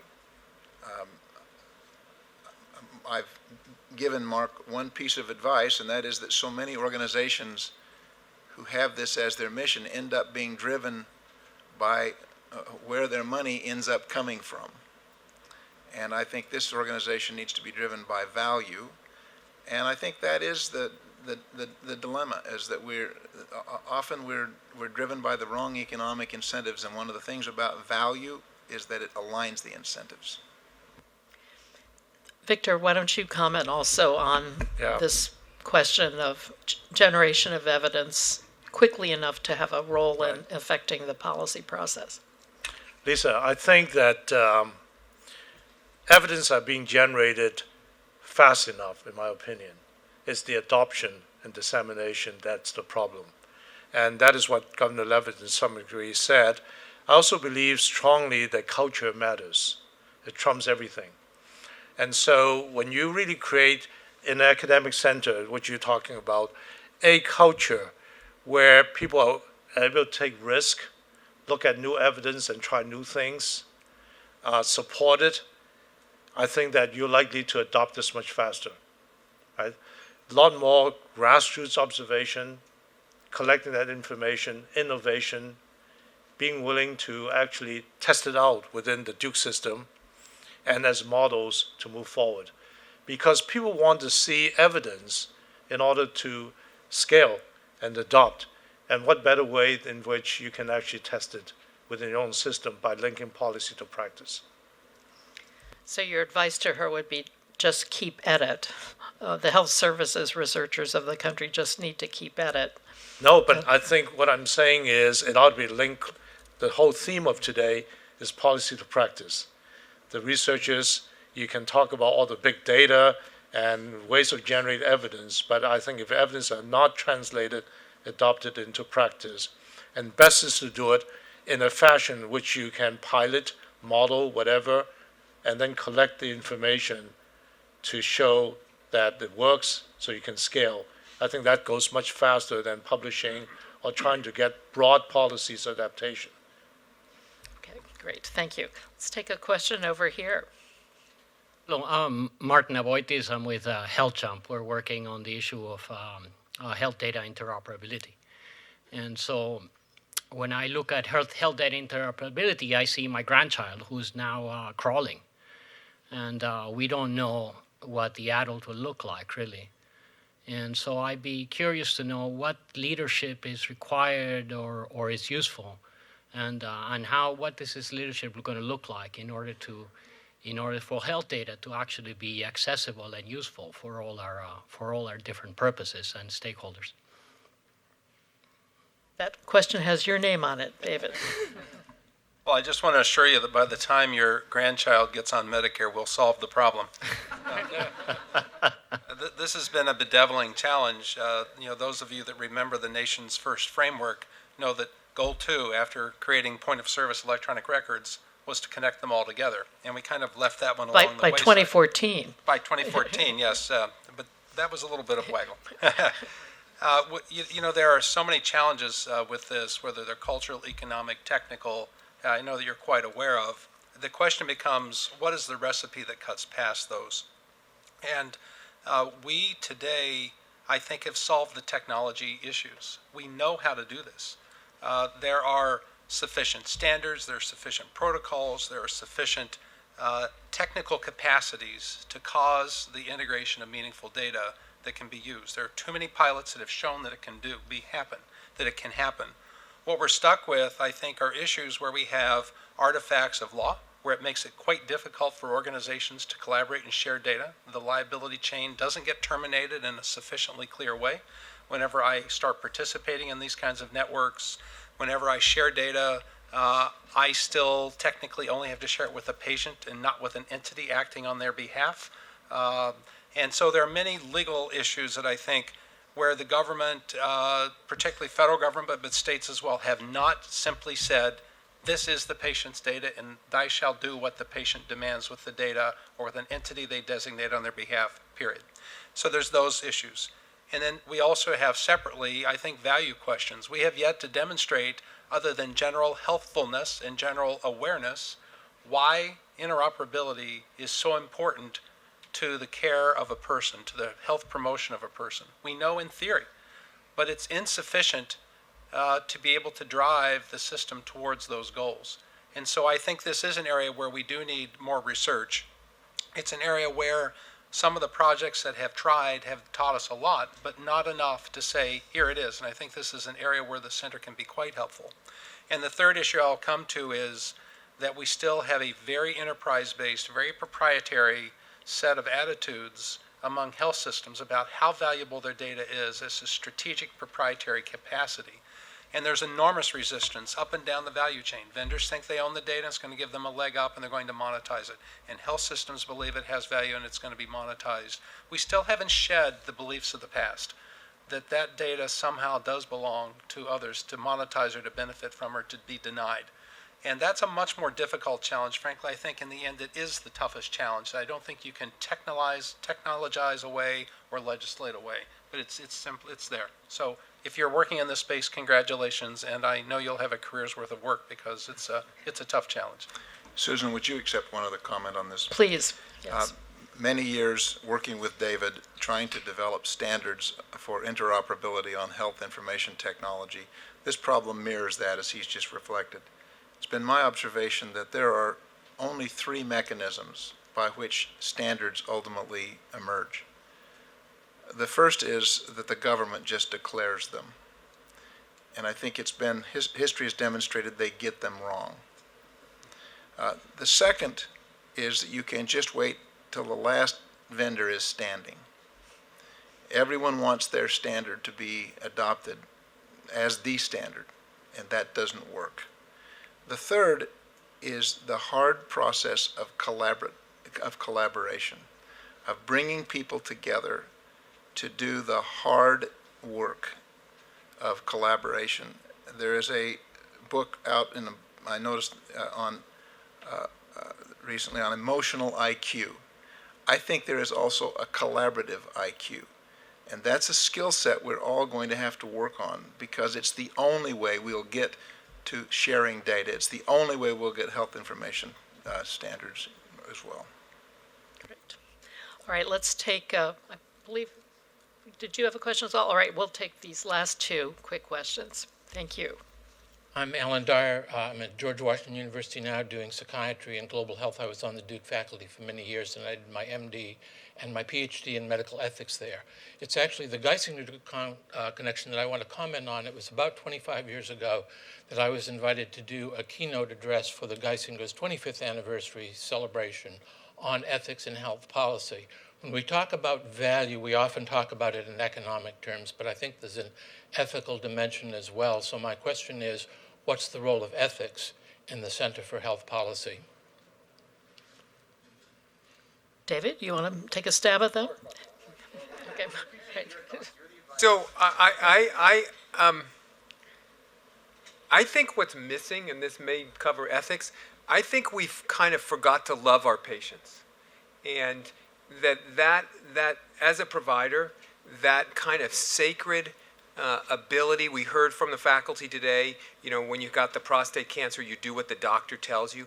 We got to take care of people like they're my mom. And that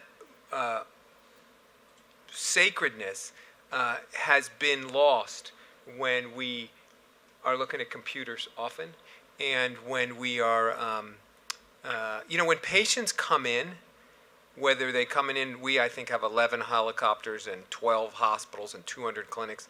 None of those patients that are coming to Geisinger today are thinking repeal, replace, ACO. Those aren't words in their head. Their words in their head are, it hurts, I'm suicidal, I got cancer, I'm nervous, I'm going to lose my house over this. And we've kind of lost the love. And maybe that's too powerful a word, but I think that's what you're getting at, and I think it's absolutely crucial. Deb? So just to add on to that, I think we have a great opportunity here with the center. I think this is a center that reflects the idea of the patient as the North Star, as that is why we're all in this. And to the extent that we're focusing on real world evidence, that means including evidence from patients as well. You put that together with the connection, the relationship, and you begin to think about patients and their voices and their experience as being part of how we not just interact with them, but how we also design systems that really meet their needs. To me, that's ethics. That's really ensuring that we're building a system that meets the needs of the people it's supposed to serve. Did you want to add anything to that, Mark? Okay. My name is Howard question. Eisenson. I'm the Chief Medical Officer at Lincoln Community Health Center in Durham, North Carolina. It's really a privilege to be here. I want to add my thanks to Dr. and Mrs. Margolis for creating something truly very special. And congratulations to Dr. McClellan and colleagues for leading what I think will be a truly transformative enterprise, not just for Duke, but beyond. And I want to say hi to Dr. Dyer, who may not remember me, but I was a medical student under your tutelage back in the 1970s. Nice to see you again. I also want to say how nice it is to be in Washington, to hear passionate people committed to collaboration, committed to serving the community good, who are deeply well-educated and well-informed. Thank you. I was very excited to hear Dr. Zhao and Dr. Feinberg mention the social determinants of health, because I think that mention of that has been too long absent from medical discussions. We know that about 80% of what drives the health status of the population relates to the social determinants. It relates to where people live, to what zip code they live in. It relates to poverty, to income, to employment, to housing, to social support, to race, to so many other things. And I think we, as leaders of the healthcare enterprise, stay out of that dialogue to our own peril and to the detriment of society. We need not be afraid to talk about employment and poverty and all of those other things, because if we don't, people less informed and less dedicated to the well-being of the community will lead the charge. So I encourage you to keep those thoughts alive. And I also want to congratulate and thank Ms. Ness for mentioning the term patient-centered, because for too long I think we've had a healthcare system that arguably has not been patient-centered. In my mind, it's been more payer-centered. Maybe at times it's felt provider-centered, but not really patient-centered. In my current role, I have the privilege of serving people of lower socioeconomic status, those people whose health stats pull down our stats as a nation. And we really do need to focus on their needs. And frankly, we also need to focus on the needs of those who provide their care. Those involved in primary care, which is the backbone and should be the backbone of our healthcare system, are suffering. We're having trouble attracting people to go into the primary care field. We're having trouble retaining them. And I've seen too many excellent physicians give up because they're overwhelmed. They don't have the opportunity to have the kind of meaningful conversations and relationships with their patients that they thought they would when they went into medicine. They feel like they're practicing medicine at a breakneck pace. They feel like they're spending more time satisfying the needs of the EMR than they are feeding their patient and feeding their own soul with the fulfillment of practicing good medicine. They're losing curiosity. They're losing a sense of the need to research problems, think about them, talk with colleagues about them outside of the clinical encounter, get back to the patient, follow up. They're losing the joy of practice. And so I hope the center will concern itself deeply with the doctor-patient, and I say doctor, I mean health professional-patient relationship writ large, because that relationship, that healing therapeutic relationship, is what we're all going to want when we're on the patient side of the equation. Thank you. Thank you. So, David, I think that underscores your point about getting back to the love. Anything you want to add there? I think that was a perfect way to end the panel. I think we should invite you to be on the panel next time. Great. Well, with that, again, to circle back to Senator Burr's statement that this is probably the single most important time for healthcare policy that we have ever gone through, I think all of these comments have just underscored that. And I think I will also reflect on another compelling statement that I heard from the late, great Jerry Garcia of the Grateful Dead, which is, somebody has to do something, and it's just incredibly pathetic that it has to be us. And I would say, given the array of issues that we've discussed, it has to be us. Actually, I can't think of a less pathetic group to take this on than the center, the Duke Margolis Center. So congratulations, Bob. Congratulations, Mark. Congratulations to all of you. And join me in thanking this panel for a terrific discussion.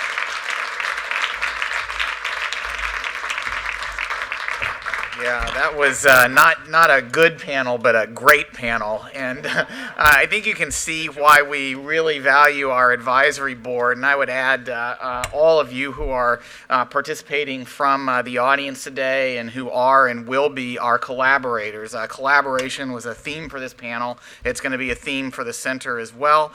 As you can tell, also, the advisory board is not setting its expectations low, but I think we can handle the pressure. The expectations are high, but seriously, as you heard, we have to address these issues. And the good news is, between the ideas being developed by us, by our collaborators, and the guidance that we're getting on and support we're getting on how to implement them, we really think we can make a lot of progress.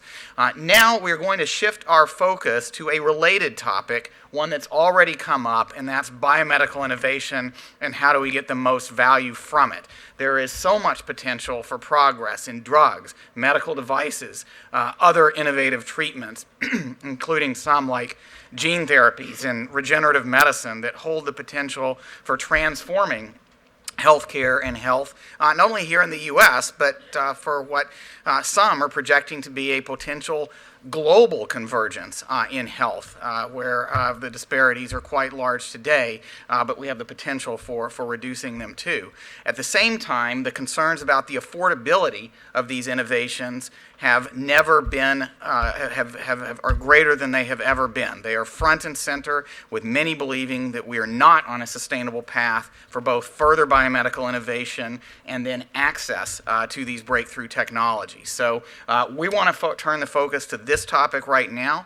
Once again, we're going to hear from, first from some of the Duke Margolis Center affiliated faculty about new ideas and directions. I'd like to ask those panelists to come on up right now while I introduce them. Then we're going to hear from members of our advisory board about turning these ideas into real progress and some of their own perspectives. We're going to start with Dr. Greg Daniel, who's a clinical professor at the Fuqua School of Business and is a close colleague of mine now for quite a while, and he's the deputy director at the Duke Margolis Center. Dr. Adrian Hernandez, a professor of medicine and cardiology, in particular at the Duke Clinical Research Institute. Dr. Gavin Yamey, the director of the Center for Policy Impact in Global Health and professor of the practice of global health at the Duke Global Health Institute and at the Sanford School of Public Policy. So just like we did before, we're going to start with some comments from each of them to tee up our next panel. Okay, great. Thanks, Mark, and I'd like to welcome all of you. Thank you all for coming out to join us with our lunch. To turn our focus to drugs and devices and biomedical innovation, as many of you know, we're on the cusp of new breakthroughs that will transform how diseases are treated, cured, and also prevented. Our pharmaceutical, biologic, and medical device pipeline, as many of you might know, is full of very exciting technologies that will significantly reduce mortality and morbidity. Examples include curative therapies and other specialty drugs that address significant unmet need, personalized immunotherapy treatments, gene therapies, even artificial pancreas, okay? And as many of you know, these also come with really high prices. And I think what we know now is that the way that we continue to pay for these technologies are still trapped in the old fee-for-service paradigm, where game-changing, innovative treatments are paid in ways that don't necessarily reflect value, and they certainly don't drive value. And we see this in terms of, if you watch the political discussions or you watch what's happening in DC, a light is being shown on the high prices that these technologies come with. And they come with these high prices with little understanding of how to maximize the value that we're getting from these treatments. So the prices themselves aren't necessarily bad. They often reflect the potential value that these can bring, but we haven't designed the system in a way that would actually realize or drive that value.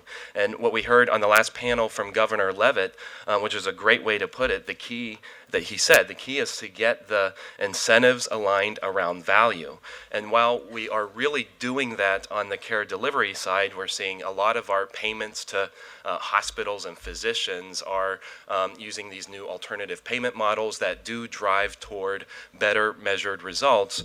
That we're not really seeing that yet comprehensively in how we pay for drugs and devices, namely because there are significant barriers to actually developing, implementing, and then also evaluating new payment models that would drive better value with drugs and devices. So some of those barriers, first and foremost, is just how do we define value? You know, we use that term, but what does that really mean? And is it patient-centered value? Often, I would argue that oftentimes it's not, and that what we determine to be clinical success for a drug or a therapeutic or a device may not necessarily be success as the way a patient would define it. But aligning value between manufacturers and payers and other stakeholders, including patients, is really hard to do, and we haven't figured out the best way to do that yet. Other barriers include having the data themselves, having efficient and trusted ways to measure and define value, describing the roles of patients and manufacturers and the healthcare community in achieving the value. And then there are real regulatory challenges to actually implementing these things, like the anti-kickback Act statute, the way that communication around off-label uses is regulated, Medicaid best price and sort of government price calculations. These are well-intentioned policies that were designed around a fee-for-service system, but really don't make a lot of sense necessarily when you're talking about more value-based payments. So what is Duke Margolis doing that's different? Well, one of the projects that we're really excited about is that we're going to start tackling this very issue. We're launching a consortium that's focused on practical approaches to developing and implementing these new value-based payment approaches, or risk-sharing agreements, or outcome-based agreements have been some of the terms that were used. But this effort will go beyond talking about the need for new policies and challenges. We'll actually be committed to developing a framework and tools for thinking about these reforms, strategies to overcome these barriers, and actual feasible ways to actually implement these policies, specifically focused on pharmaceuticals, medical devices, and genomic medicine, and especially gene therapies. This consortium that we're building will be inclusive of private and public payers, developers, patients, as well as large provider systems and other hospital systems that are taking on more accountable care approaches. We're focused on high priority areas, and we're aiming for our recommendations. This will be to solve this problem. It takes much more than a year, but we are going to be putting significant effort in this first year in 2017 to develop this framework and to release our recommendations. But the real work starts after that, is getting into actual pilots, designing pilots that can implement these new models more feasibly into the healthcare system, and in a way that can generate the right data and evidence to evaluate whether or not they're actually resulting in better care and better high-value care. Thank you. Thanks, Greg. And next is Adrian. Okay, great. So, well, I just want to also echo the thanks for the efforts here. It's been very inspiring here. So I feel like this is what the locker room is like at Duke basketball tonight, with Coach K cheering us on to go beat Carolina. So I had to get that in there. But as we've heard throughout the afternoon, and as what Senator Burr noted, as Greg has noted, we are actually in an incredible time, a tipping point here in America. We have these challenges regarding improving health, improving the value of care, but we have this explosion in terms of new innovation, new devices, new drugs, new therapies, new technologies, new ways to actually use information. And those actually have discoveries every day. So we are having discoveries every day. But what's our challenge? Our challenge is really, how do we get to this to patients faster, in a better way? And how do we make sure patients have access to that, those new innovations or new approaches to improve their health? And unfortunately, one challenge that we have is our traditional clinical research system to actually speed, hopefully, discoveries into practice is too slow. It's too costly, and it's often redundant. And if you consider the cost of doing a trial right now, and the time it takes to get a new therapy to a patient, it's really too long. Patients are dying. They want something now, and they want answers to the problems that they have today. And so that really leaves us with a system that's not generating the evidence as fast as we want it to help support the healthcare decisions that people have every day, and also to support the decisions that doctors have to make every day, or other clinicians. So we really do need a new ecosystem that's going to leverage health data every day. And just as an example, a number of years we published a study about a technology that helped patients with heart failure. And that time we said that it was too costly and it wasn't having the outcomes that people wanted.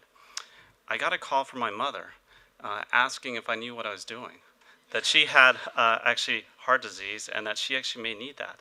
And so I tried to explain to her, I was like, well, if we don't tell this story, how can we actually know what we need to do? How can we improve our technology? And in fact, there's actually a technology that's ready right now, but we're just waiting for the trial to finish. And then she got really worried. Well, how long is that going to take? Well, if it's ready now, why aren't we learning from that now? Why aren't we using that information today? And so that's been really illustrative of that. We have people every day walking through health systems.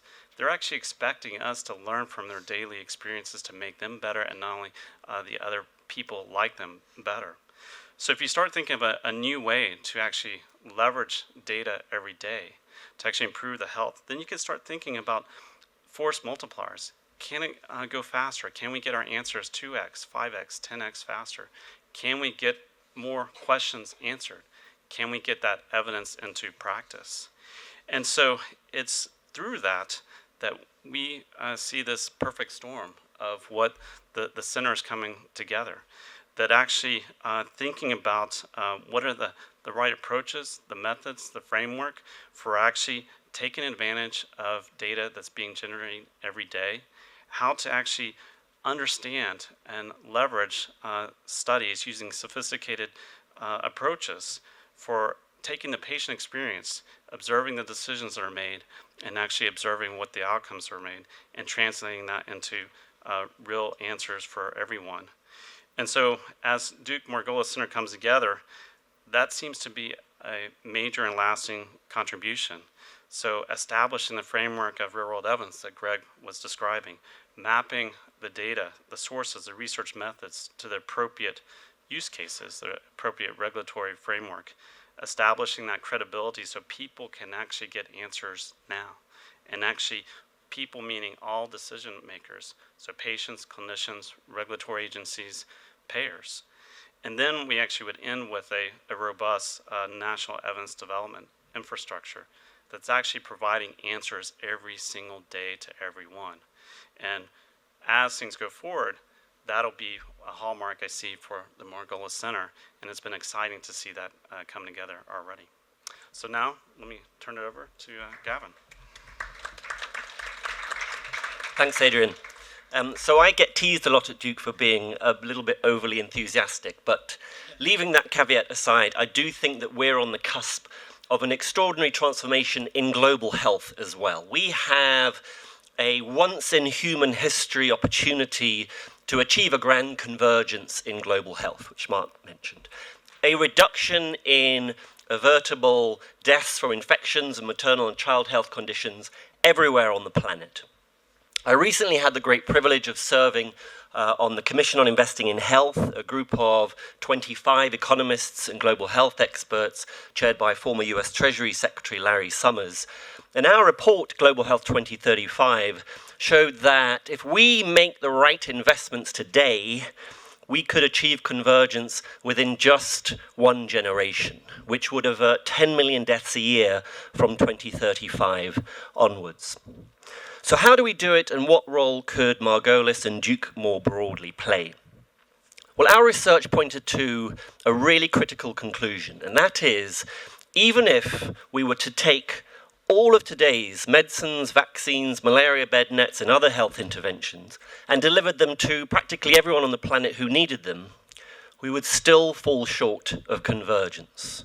To fully close that global health gap, we're going to need tomorrow's tools as well. So if we want to, for example, tackle AIDS, tuberculosis, malaria as global public health crises, we're going to have to develop preventive vaccines, ever-improving medicines, point-of-care, rapid diagnostic tests. But for many diseases of poverty, we have no tools at all.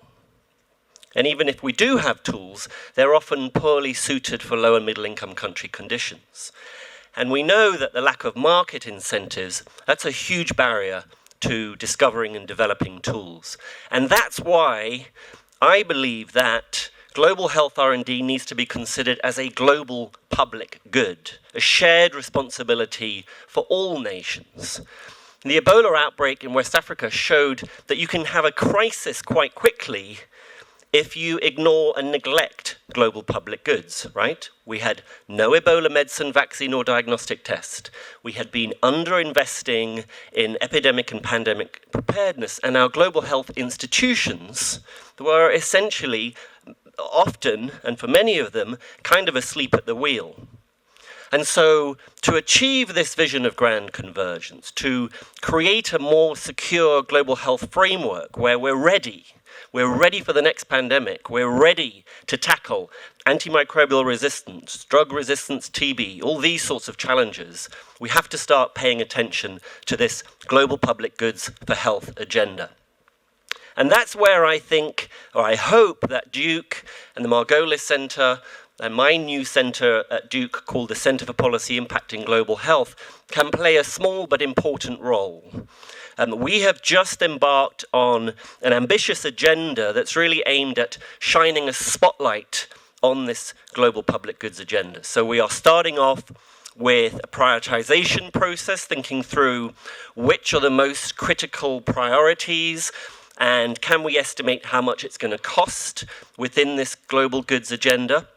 Where is the financing going to come from? We're going to do some policy work around mobilizing financing from across the public, private, and philanthropic sectors.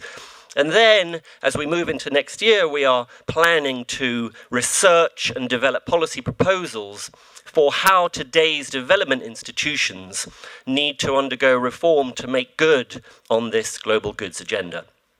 So in fact, next week, Duke will publish the first collaboration between the Margolis Center and my center. We joined forces to publish a study on the US government's support for global health R&D. Many of the Margolis researchers, Jonathan, Andrea, Zena, shout-outs, are here with us today. And I think that actually we should feel tremendously proud that the US government is by far the largest funder of global health R&D. But at the same time, we should be deeply troubled by the fact that, leaving aside Ebola, US government funding for global health R&D has been steadily declining since 2009. And I hope our report can at least, begin to make the case that reversing that decline is going to save lives, it's going to be good for the US economy, and it's going to be good for business interests. And that's because investing in global health R&D has a fantastic ROI. If you were to just take one intervention, the polio vaccine, the March of Dimes spent $26 million on that vaccine. And in the US alone, we prevented 160,000 deaths from polio and over 1 million cases of paralytic polio. And the treatment cost savings have been worth $180 billion from a $26 million investment. And we are on the brink of eradicating polio from the planet. Now, I don't know about you, but that is one of the greatest returns on investment in development history.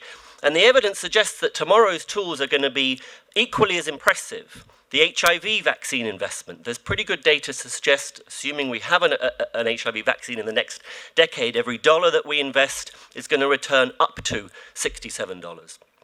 So maybe you can tell I'm very excited about this moment in global health. I do think that this is the generation that could achieve grand convergence, that could build a secure global health system. We're on the cusp. We can almost kind of touch it. We could almost feel it. But we will never get there without global health innovation. Thanks. Thank you all. I'd like to thank all of our panelists for teeing up this next discussion, and would like to ask our advisory board panelists to come on up for the further discussion of these topics. I'm very pleased to introduce Peter Orzag as our moderator, and I hope Peter will also offer a few perspectives and opinions of his own, as well as Joe Jimenez, Jessica Mega, Dan Mendelson, and Dave King. Peter, let me turn this over to you. Okay, thank you very much, Mark. Thank you all. Actually, the dilemma towards the back end of a very talented and informative group is not quite what David Browler said. It's instead that everything's been said, but not everyone has said it. And I think we're well positioned to avoid that problem. Because of the talent involved in this panel. Why don't we start? We'll just kind of go down the column here. Start with Jess, who recently moved to the West Coast to join what is now called Verily.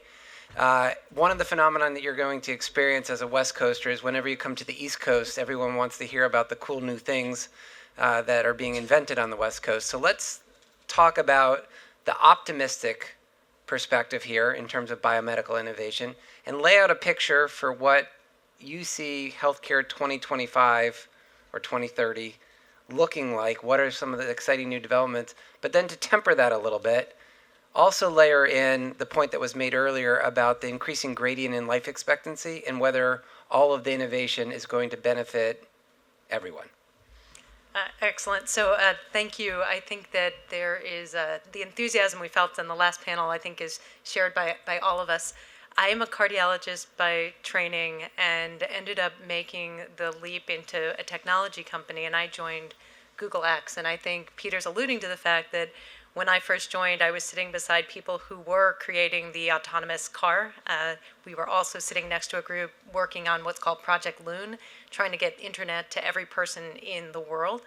And being in that environment, you start to think about access and you start to think about healthcare in a different way.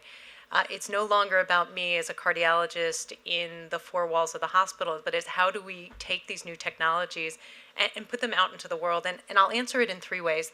The things that I'm seeing are a next generation of ways of collecting information. And the last panel talked a lot about putting patients in the center. And this idea of getting patient-reported outcomes, whether it's something about how someone is experiencing their day-to-day, not in the 10 minutes that they see me in the hospital, but how are they really feeling? And then there's also a next generation of tools and technologies that are going to be available, very small, biocompatible electronics. And there's a whole new world looking at ways of collecting information, whether it's genomics information, digital information, and we can talk more about that. But this entirely different way of collecting information. The second thing is, how do you organize the information? We used to spend a lot of time, and I spent a lot of time thinking about what physical server space could I use to put information on. Now we have cloud computing, we have new machine learning algorithms, an entirely different way to organize information. And I think if we do this right, actually free up some of the time that physicians spend. We heard a really impassioned commentary about how much time physicians are spending really organizing the information. Much of that can be offloaded. And then the final piece is, how do we activate this information? So for collecting and organizing, I spend a lot of time walking around saying, oh, that's an amazing technology, but if we don't figure out how to actually put it in the hands of patients or put it in the hands of providers, then we won't do our job. So that's the optimistic view. I think that there's a lot out there. I loved Senator Byrd's comment around we're at the verge of the convergence of technology and healthcare. I really do think there are new technologies that are out there. But if you were to ask me to be a little bit more conservative, I do think that we have to make sure that there's not a digital divide and we don't leave certain people behind. I think there's a way to use these new technologies to actually expand care, but it's going to require a dedicated effort. And I think Mark's in the right position, and Dr. Margolis, thank you, to really make sure that these are new techniques and technologies that affect all of us and think about health broadly. So that, I think, is going to be the challenge that we face. Dan, your business is about analyzing and using fact-based empirical approaches to assessing what's working and what's not. So for a new center like this, what advice do you give as it reaches across the academic and practical side for doing that well? And then in today's world, there's sort of the analysis piece, but there's also the communications piece. We're living in a world of alternative facts and different perspectives. What is your recommendation for how to make sure that the empirical analysis is communicated in an effective way? Wow, that's a big question, Peter. Thank you. I have no alternative facts. I only have facts, but I'll say a couple of things. First, I'm going to take issue with what Senator Burr said and make the argument that we are past the cusp of using information technology to drive a lot of this kind of decision making, and in particular in value-based contracting. And we've been involved in a couple dozen efforts at this point to start bringing value into the equation for life science products. And I'll say that I've never seen more demand from health plans and more of an understanding from life sciences companies that this is a necessity of contracting, particularly for certain types of products. So I do think that we're kind of past the cusp there. And the technology can be used, not only to set a mechanism for value-based contracting, but also to identify patients who are eligible or who are kind of high-valued use of the technology, to ensure adherence programs are in place to make sure that the products are being used properly, as well as to track and monitor outcomes improvement. And I think a lot of this really stems from the fact that at this point, the federal government is paying for quality. You look at the Medicare Advantage plan right now, and today, you cannot operate a profitable Medicare Advantage plan without doing really well on your star ratings, on the quality ratings. And then you look at what those quality ratings are, and they are population HbA1c levels, and they are population cholesterol levels, and smoking cessation, and a lot of other outcomes that are driven by pharmaceutical science. So, to me, we're kind of at that point where there's a lot of activity. When I think about the center and the incredible potential that Mark and colleagues have, and kind of what we'll all be able to benefit from that, there are a couple of things. I'd say first that we are in a world where quality measures really will define the type of medicine that we will all live in over the next couple of decades. And I'll relate two stories here. The first is I was sitting on the board of Coventry Healthcare when the star ratings started to drive the payment rates. And of course, the first thing that we did was we took our medical directors, all of them, and put them at risk for star ratings. And so so their bonuses were then dependent on whether they accomplished. And from an outcomes perspective, that was positive. We drove those star ratings better every year. Well, what were they doing? They were taking resources and making sure that we achieved on those objectives. But there were no star ratings in oncology. And there were no star ratings, to kind of relate back to the first panel that measured compassion in patient care, or the ability of patients to direct their own palliative care. So I do think that we have to really focus on what are the outcomes that we are trying to accomplish, and then the translation of those outcomes into quality measures. I'd say a second thing is that hasn't been mentioned so far, which is a focus, I think, of the center, and also a very important focus in our work, is benefit design. And in a world where you want to incent patients to make good decisions that are, not only return for their own health, but also patient health in general, you want to make sure that benefit design makes sense. And I would argue that a lot of the benefit designs that we have right now are not only upside down with respect to those incentives, but also some of them just significantly discriminate against patients with major chronic illness. So if you have multiple sclerosis, or if you have certain illnesses, you're going to have to pay a large amount out of pocket to access certain medications. And it's something to think about, whether that's the kind of system that we want. I would argue not. And then finally, I would say that something that was mentioned earlier by the Duke researchers is that there are a range of regulatory impediments to putting in place really good value-based contracts right now. And that's a place where I think that you look at the policy environment right now, there's a lot of opportunity to shape things and to enable the kind of system that we want to have, and that's one that I think could potentially be very productive. Thank you, Dan. David, first let me say there's nothing wrong with being a lawyer, so thank you for being here. Two questions for you. One is, what is the role of diagnostics in this, evolution of biomedical innovation, making sure that the treatment is paired up correctly to the patient's characteristics? And secondly, we had some discussion about the consumer experience. What are you doing as a company to make that consumer experience better for people who come into your labs and use your service? I want to apologize for being a lawyer, since you've complimented me on it, Peter, and I think you're trained the same way, but I'm not a physician, so start with that. I think the role of diagnostics is actually quite critical in innovation, because as Dan talks about value-based care, and I'm sure Joe will have some comments about it too, that so many of the drugs that are being developed, whether they're in oncology, whether they're in infectious disease, both currently and historically, are tied to systemic, genetic, viral mutations that are detected through diagnostics. So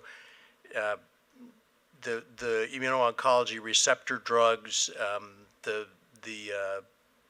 trophile mutation for of the HIV virus for cells entry, I mean, that's tested by cells entry. These are things that actually determine whether a drug will be efficacious, and in some cases, whether it will be harmful to the patient, simply by the use of a diagnostic tool. One of the big challenges is that the discussion focuses around value-based payments, is the discussion always focuses around pharmaceuticals, because the pricing of pharmaceuticals is significantly higher than the pricing of laboratory tests and diagnostics. And so, of course, we focus on the things that are going to, quote unquote, generate the biggest savings. And sometimes we omit to focus on the things that don't cost a lot, but can actually help us not only generate savings, but generate them with the right patients and the delivery of the right care. So, I think diagnostics, and of course I'm a laboratorian, but imaging and similar devices will also are part of diagnostics and will play a similar role in making sure we get the right patient to the right care at the right time. The consumer experience is actually, nobody likes coming into one of our labs and having a large needle stuck in their arm and tubes of blood extracted.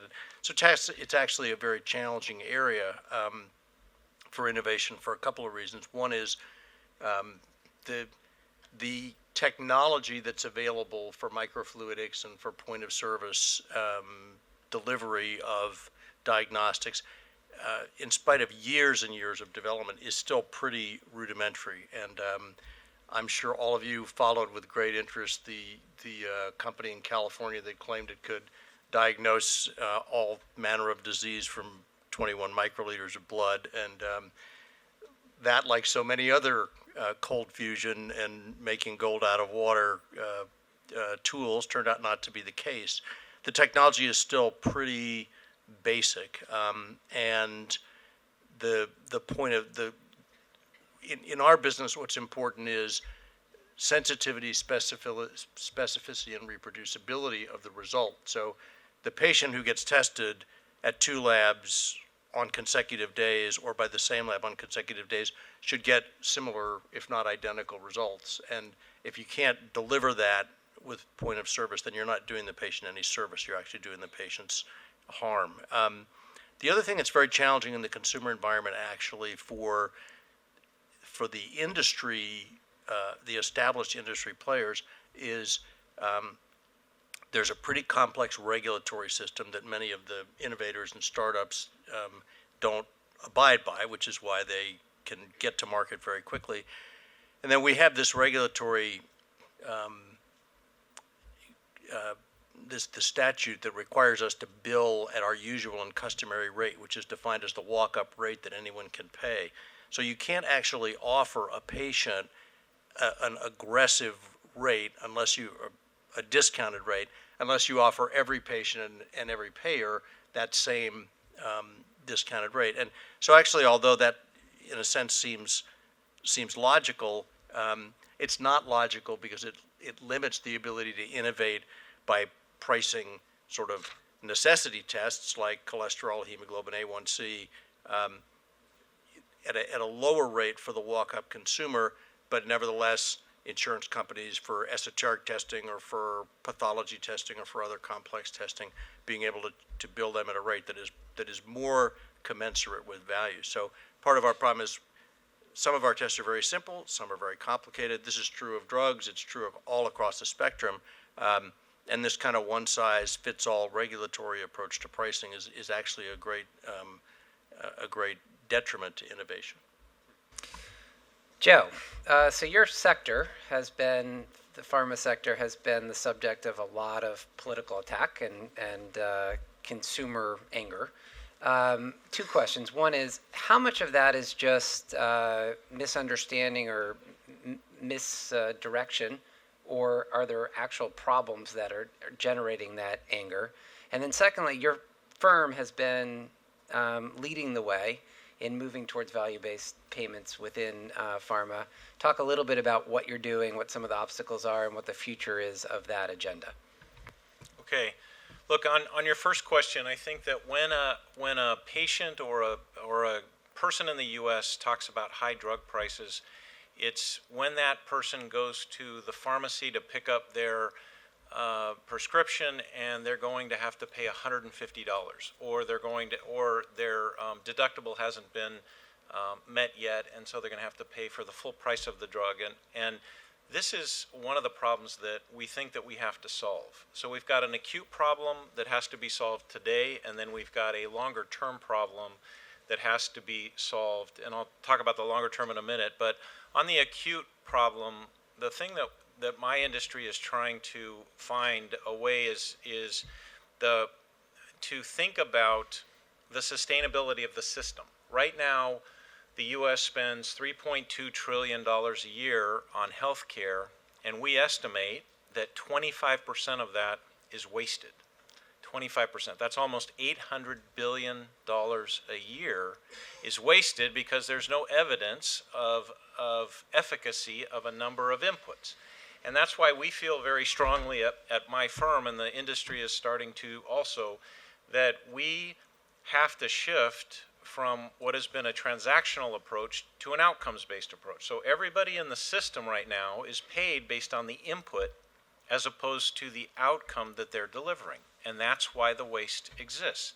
So if we shifted to outcomes, and then we got rid of anything that doesn't deliver that outcome for a particular disease, we believe that we will be able to take that waste out of the system. We have skin in the game to ensure that the drugs are delivering. In that system, David, diagnostics plays a key role because adherence becomes important. The diagnostic of deciding whether or not that patient is going to respond to the drug becomes absolutely essential. So this is why we believe so strongly that we have to shift to this value-based pricing or outcomes-based approach. But the problem is when we start doing it, there are an incredible number of hurdles in our way. There are regulatory hurdles because we can't contract for anything that is not in the label of a drug or it's considered off-label promotion. So it was said earlier that many of these regulations were designed for a fee-for-service system. And so when you shift to an outcomes-based system, we're going to have to address the regulatory issues. We're going to have to address the data issues in terms of being able to quickly identify if an outcome has been delivered or not, because many times the payer says, you know, the cost of tracking the outcome eats up all of the savings associated with shifting to an outcomes-based approach. So it has to be simple, easy. The data has to be in place. So we believe it's the right way to go, but it's going to take us a while to get there because we have to knock down these barriers one at a time. So I'd like to open it up for questions. So as people are coming up to the microphones to do so, why don't I actually just ask Joe one more question while people are, again, you have the access to an amazing panel here, so take advantage of it. Just on value-based care, so the approach that you've adopted is a value-based contract on a particular drug. There's another approach, which is a value-based contract overall with a provider that includes the pharma piece. Most of the Medicare value-based payments don't, but some of the commercial ones do. How do you see those two paths evolving? I think, you know, I see, at least for our industry, the outcomes-based contracts on the drug themselves starting first. And the reason for that is because that's the simpler thing to do of the two. For example, we have a heart failure drug called Entresto that is clinically been proven to reduce hospitalization by 20%. So it's easy for us to go to a payer and say, we will put skin in the game. If the cohort of patients that get Entresto do not deliver to you 20% reduction in hospitalization versus a control that doesn't get it, or versus a year ago, or whatever we decide is going to be the measure, then we're able to easily enter into a contract. But we also realize that we're going to have to partner when you think about a broader set of outcomes, and the pharmaceutical is going to be one piece in the overall benefit. But I see that as something that's probably going to come later. Okay, great. And again, please, well, you don't need to identify yourself since you already spoke, but you could if you'd like. And then ask a Adrian question. Hernandez, Duke University, maybe to UNC in basketball. So I was really struck by the comment about $800 billion in waste, and then also each of your comments about how we're entering a new era and what some of the challenges may be. Can you all touch on the issues or what needs to happen in terms of incentives for precision health? So we'll likely have new discoveries. We'll have new diagnostics that would actually get the right treatments to the right people. Some people will talk about actually treating fewer people, but in a better way. What needs to happen over the next year or two? What are the approaches that the center needs to consider for the policies? Dan, you want to take a crack at that? Sure. I would say that a lot of what we are talking about up here, a lot of what was discussed in the prior panel by your remarks, is really about improving value in various facets in the healthcare system. Outcomes measures, value-based contracting, whether that value is measured at the drug level or whether it's measured at the episode level for an individual with heart failure, it is really about identifying measurable outcomes and getting them taken care of. In your question, though, about kind of where the broader healthcare system is going, I do think that it is important to point out that we still have tens of millions of uninsured people in this country who need better access to care and are not getting optimal access to care. I mean, I look back at the last 10 years, and so when I was in the Clinton administration, we insured 10 million children through the Children's Health Insurance Program, which was done under the Balanced Budget Act. And then you had the Affordable Care Act that brought on 20 million additional people into the system. And I think that there's another thing that is happening here, which is more and broader coverage. So I don't think we're going to a place that is going to actually ratchet back on healthcare spending in this country, because you still have the volume effect. But for the spending that we are incurring, we need to make sure that everything that is done is of value and has a positive effect. If I can just quick comment. I mean, one, the challenge of all of this is that one person's waste is the other person's value, and one person's value is the other person's waste, right? So you would never find a healthcare provider who says, my input is not valuable and Dave's is. They would all say, my input is just as valuable as everybody else's. I think another thing that makes this really challenging is how do you allocate payments among the various parties once you even decide what value is? Because I could argue, although I wouldn't, that the value of actually diagnosing the correct drug to deliver might be just as valuable as the actual drug, but the pricing system doesn't suggest that at all. And then I think the third thing is there's a huge challenge in terms of payer mentality. So payers right now are not, the idea, for example, we don't really screen for ovarian cancer in this country. One, there's not a very good test. Two, the tests that are supposed to be good are very expensive. And three, because of low disease prevalence in the population, the payers don't want to pay for an expensive screening test to screen every woman in America for ovarian cancer. So we're willing to accept the notion that a certain number of people are going to die because the cost of screening would be too great. And this, I think this is, I don't mean to be depressing, but I think this is just a very, very, it's easy to say we should be delivering more precision medicine, and I wholeheartedly agree with it. It's just, once you get down to the real mechanics of how the systems works, it's hugely challenging to arrive at what's value, how do you allocate the payments, what are you willing to pay for and not pay for, and what's the cost of the system of doing it the right way. I know Jess wants to come in too, but we're running short on time. So what we're going to do is we're going to take these two questions. We're going to go down the panel again. So Jess, you can work in your comments on that last question or answer one or the other or both of the questions that we get. So let's get both. Thank you very much. John Graham from the National Center for Policy Analysis and Health Technology Forum, DC. My question is very specific. I think Mr. Orsag was quite right. This is the greatest panel. So I couldn't walk away to the reception without asking about the 21st Century Cures Act. Is the panel ready to opine on the outcomes of that act, or do we have to wait for rulemaking to come as a result of that act? Thank you. Thank you. So Scott Shortenhouse with Lilly Oncology, thank you.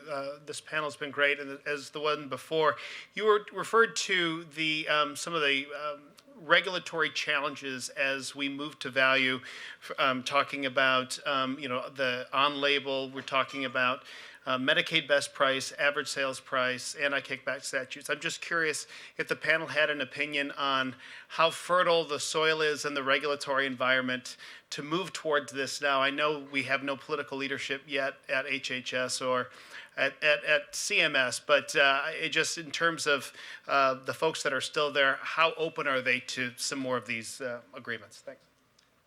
Okay, I'm going to try to tie in value, 21st century cures, and precision medicine. There we go. All right, so so my thoughts on, and I'll use precision medicine as the basis for this. As a provider, I think we've been practicing precision medicine since we started, right? Someone comes into your office, you try to understand their circumstances, what other medications they're on. It's just that we're in a little bit of a different era, and we're using new technologies to do that. And I think until we have a value-based understanding, it's very hard to be incentivized, for example, to incorporate a genotype with the therapeutic. And I spent much of my life studying the genetic variants that affect response to Plavix, which is one of the most commonly prescribed antiplatelet medications. But it was hard to get it into the hands of practitioners because we just weren't incentivized to do it. But beyond this idea of genomics and precision medicine, I think we're going to move from genotype to phenotype to this new concept of behavior type. So who is that person?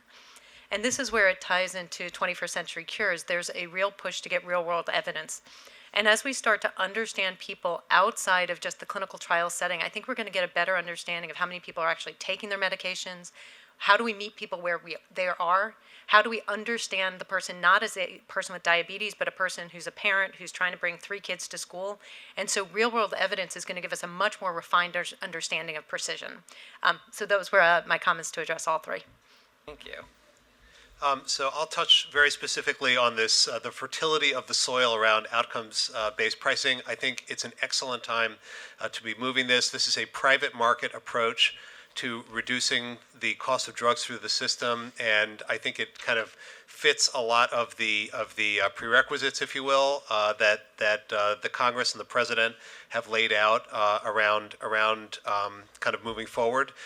We did actually an excellent piece that was joint with Lilly and Anthem that identified the regulatory barriers to value-based pricing. It's up on LilyPad, which is your website, and we got a lot of really strong interest, and even post-electoral, a lot of very strong interest in that. I think the thing to remember, and the thing that the pharmaceutical industry is really going to need to remember, is that this won't happen just in isolation with the pharmaceutical company moving it. It has to be done jointly with the plans and other stakeholders, and has to be very attentive to patient needs as well. So it is. I think it will move rapidly if there is a strong coalition that includes payers, providers, patients, and technology companies that are all jointly coming together to improve the system. I'm going to put my legal training to work here. When I was a lawyer practicing and arguing cases, when the red light came on, your time was up, and the gentleman held up the 0, so I'm going to defer to the rest of the panel members and give my time back. Thank you. Joe, you don't need to do that. Go ahead. I would just add that I think on the regulatory front that there is openness. The new administration has said that they will work with the industry, and also I agree with Dan that it's not going to be just the pharmaceutical industry doing it. We're going to have a coalition, but there is willingness to relook at regulation based on the way that the world is changing. And I think those regulations were made at a time that was very different than it is today. We're facing different challenges, and so I'm optimistic. And on 21st century cures, I think it's positive in terms of what it's going to do for innovation, but it really depends on the rulemaking. All right. Well, with that, thank you very much to the panel, and thank you all for coming. I know we have another panel coming up, and we're delighted to be part of the Duke Center. Thank you. Thanks very much, Peter, and all of you. It really is, as Peter said, a fantastic panel and a great discussion of some of the new ideas and directions that are coming, as Dan said, and in some ways are already starting to be here to support high-value biomedical innovation. Now, you've heard about some of our key ideas and some of the implementation challenges and what we're doing to overcome them related to biomedical innovation. There is more that the center is working on, such as a number of activities related to FDA innovation in implementing 21st century cures, in supporting more aligned global regulatory environment, in, for example, developing a new system for real-world evidence on the safety and effectiveness of medical devices. In the area of healthcare transformation, our first panel, besides or building on the topics that we heard about today, payment reform to support, I like this notion of anticipatory medicine and patient-centered care with the benefits aligned. Dan Mendelsohn touched on this. It really doesn't make sense to have deductibles and co-pays based on fee-for-service models if we're moving away from that on the provider payment side. Also, approaches to do coverage reform while increasing value and addressing affordability and transparency. For those of you who do want to find out more, I'd encourage you to visit our website. It's healthpolicy.duke.edu, or just Google Duke Margolis. You can get more information there about a variety of activities. I'd also encourage you there to take a look at our first annual report. Yes, we have one, even though we are just launching the center officially today. It highlights these and some of the related major themes that we're working on. And also to get updates on an ongoing basis about events, collaborations, reports, other activities of the center. On the website, you can subscribe to our email newsletter, and you can also get a look at our publication section on some of these activities that are taking place. For all of this, this is a collaboratory center. That's been a recurrent theme today, the only path to success. So we'd like your feedback, and especially your ideas on how we can work together on these big, but I think addressable challenges.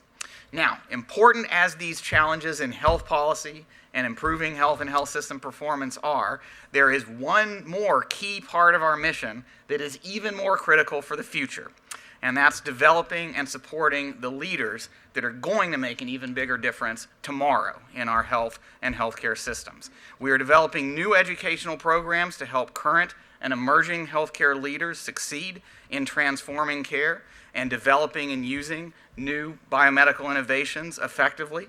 We're also going to work with policymakers, analysts, advocates, health professionals, and others who are in the field now to try to help expand their skill sets and understand and lead in the implementation of these new kinds of models of care and new ways of supporting biomedical innovation.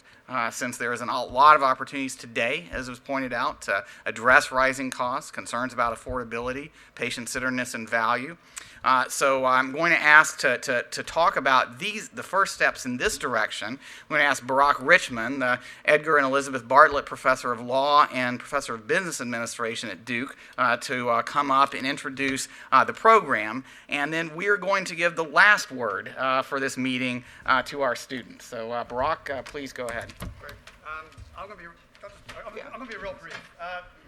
So a lot of what I'll say, to some degree, is coming full circle. Tom Owens was the first person to talk and said how important it is to institute a different kind of practice, that physicians and providers really need to do something different now than they used to. Or maybe he said they should be doing something different now, and really soon they really need to do something different.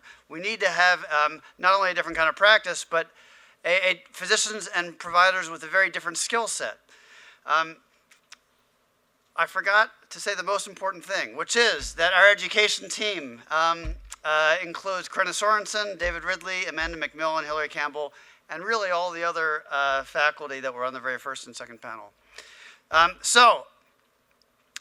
What are the skills that the next provider needs? How are they different from traditional practice? How is it different from the way they were traditionally trained? Well, They need to be much more entrepreneurial. They need to be engaged in policy making and policy development much more than before. They need to manage populations. In all likelihood, they need to manage staffs, need to engage in new technologies, need to focus on value more than volume. And it's with these sets of objectives that we've thought about how we can engage on multiple different levels to advance an educational paradigm that really thinks about what this new provider is going to need, the skills, the interdisciplinary versatility that the new provider is going to need. And we have you might say, a three-prong approach. We are developing offerings for people who are currently mid-career. We're developing offerings for people in graduate school, which includes medical students and also include residents as well. And they're also thinking about offerings for undergrads. And before I very, very briefly outline what we're doing, I'll say that universities are a lot like the health system. And I mean that in both a good way and a bad way. Filled with lots of impassioned, really smart, creative people, but also people who are fairly bound by tradition. These are institutions that are hard to mobilize and change. You have an infrastructure that's very fragmented and segmented, and I think the biggest similarity is that your key personnel don't like being told what to do. In spite of all that, or I should say because of that, coming up with a different educational paradigm isn't such an easy thing to do because you're working with very similar constraints in the university setting as you are in the healthcare setting. Duke, I think, is better than most, but what it's really required us to do is to think outside the traditional departmental divides. It requires thinking through a very clear and focused interdisciplinary lens. And to a large degree, this is what the Margolis Center is allowing us to do. It's allowing us to work outside of traditional disciplines, or within multiple disciplines, outside traditional disciplinary divides. And also trying to connect different parts of the university together in a setting where they are really forced to engage with each other through a synthesis, in a collaborative way. To the degree that interdisciplinarity is part of the university, it often is like a layer cake. You just kind of throw things on. It's not what education really should be, which is a participatory sport. So what are we doing on the professional, graduate, and undergraduate levels? Well, professionally, we are trying to engage in continuing education through a collaborative, participatory way. We're trying to team up with mid-career professionals, and instead of exposing them to the classroom, or now in the flipped classroom, we're talking about videos online. We're trying to create a research collaborative, bringing a network of professionals from across the country to Duke, collaborating with scholars at Duke who are doing relevant research, and then creating a network, a dialogue throughout a year-long process where the mid-career professionals will think about not only how they can engage in research projects that will be aided through research skills available at the university, but also thinking about how to implement the lessons from their research in their organization. So a lot of what they'll be thinking about and a lot of what their collaboration with the university will be is not just how to do research, but how to translate research into action, how to think about how to organize and implement change in their own organizations. On the graduate level, our signature initiative is the development of a Master's in Public Policy track. Don Taylor was describing this in our earlier meeting. We are launching what we're calling the Margolis Scholars Program. This is a way of attracting the nation's top Masters in Public Policy students who are interested in healthcare. Again, we're not just going to be giving them some additional courses, but we're really hoping to offer a very experiential experiential education. In addition to specialized courses and a broader offering of courses, we want them to engage in research. We want them to team up with other professional students across the university. And we want them to really engage and synthesize their classroom education with specific internships. Relatedly, actually, we also are helping the medical students and residents beef up on policy. And what's really remarkable about that is that Duke is the kind of place where students take an extraordinarily active role in their education. And we have medical students and residents who said, hey, I understand that there are certain things that I need that the core curriculum isn't giving me. So they are reaching out to us, and we're trying to figure out how not only can we supplement their education in ways that they feel is really necessary to be a provider of the future, but ways that they can really collaborate with us and talk about policy issues and policy research. Lastly, on the undergraduate level, because it's never too early to start, right? The way we are approaching our undergraduate educational initiative is through what Duke University has called the Bass Connections. Bass Connections is, in many respects, it's an infrastructural play, much like Margolis is. It's a way of transcending departmental divides, bringing undergraduates along with graduates and professors from multiple different departments, focus on a particular challenge. The challenge that we are doing this inaugural Bass Connections project is Medicaid reform in North Carolina. We have medical students, business students, policy students, law students, nursing students, graduate and undergraduate, and faculty. And we are coming together in a very tangible way to come up with recommendations for the North Carolina legislature. And we plan on unleashing a report in April at the General Assembly in Raleigh. So we are trying to do, everything we are doing is with an eye towards trying to think of what the provider of the future will need, which is an interdisciplinary set of skills and a very adaptable set of skills, something that embraces new technologies, new challenges. We're trying to do that on multiple levels, and we're trying to do it in a way that's very Duke and very Margolis. Innovative, nimble, interdisciplinary, and engaging in real-world problems. And I think we're going to let the students in some of these courses give us the last word on what we're aiming for with these programs.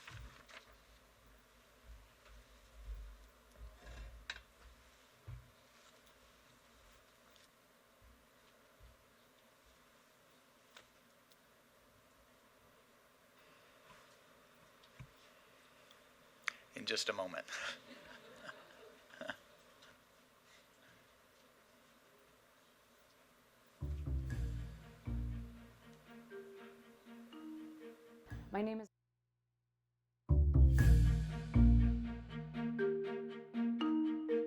My name is Madhu Valamiri, and I'm a first-year Master of Public Policy student at the Duke Sanford School of Public Policy. My name is Trey Sinyard, and I'm a fifth-year MD MBA student at Duke University. Hi, my name is Kushal Kadakia, and I am from Houston, Texas. I'm a sophomore at Duke, and I'm studying biology and public policy with a minor in global health. Bass Connections appealed to me because you get to work with people from all over the university. And at a place like Duke, that's a very multidisciplinary approach. I was really excited to work in North Carolina, and especially at a time when states have really been at the forefront of innovating in healthcare, to think about what we could do to further improve the public health of citizens in North Carolina. In North Carolina, 1 in every 5 citizens gets care through Medicaid, and working to try to make the system more efficient, more effective, and deliver better value to patients is exactly why I'm studying health policy in the first place. There are a lot of myths swirling about around Medicaid, and in particular, there's an emphasis on the notion that Medicaid is broken. As a student of public policy, it's my goal to use evidence and research to inform changes to such a massive program like Medicaid. The most exciting part of the course so far has been the stakeholder interviews I've been able to do. So talking to legislators from the General Assembly, meeting the people who are really leading this reform effort, and synthesizing all their viewpoints has put me on the ground and in the middle of the action. It's actually just fun, especially as a graduate student, because the undergrads who are involved on my team and then I get to project manage are so excited to have the opportunity to think about issues on this scale. So there is an energy amongst the faculty and the graduate students and the undergraduate students that's probably not paralleled by any other project I've participated in at Duke.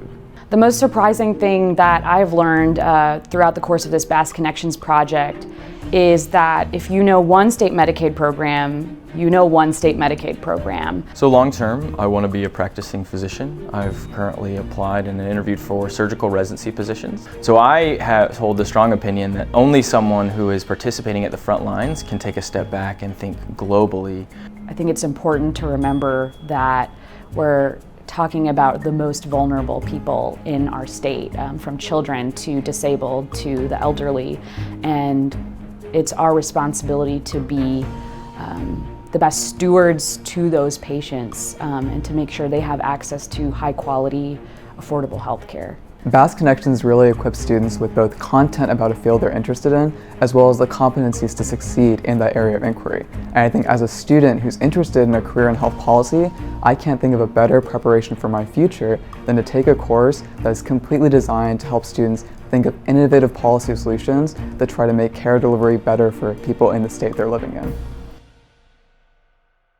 Yeah, so the challenges are big, but what you've heard today is why I am so optimistic about the future. I do want to give a few more thanks. All of the Duke Margolis staff who are here, stand up please. They're the ones making this possible every day.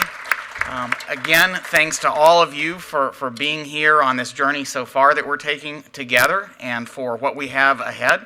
And thanks finally again to Bob and Lisa Margolis for making this all possible. It's really a privilege to work with all of you together on this great enterprise. Thank you all very much.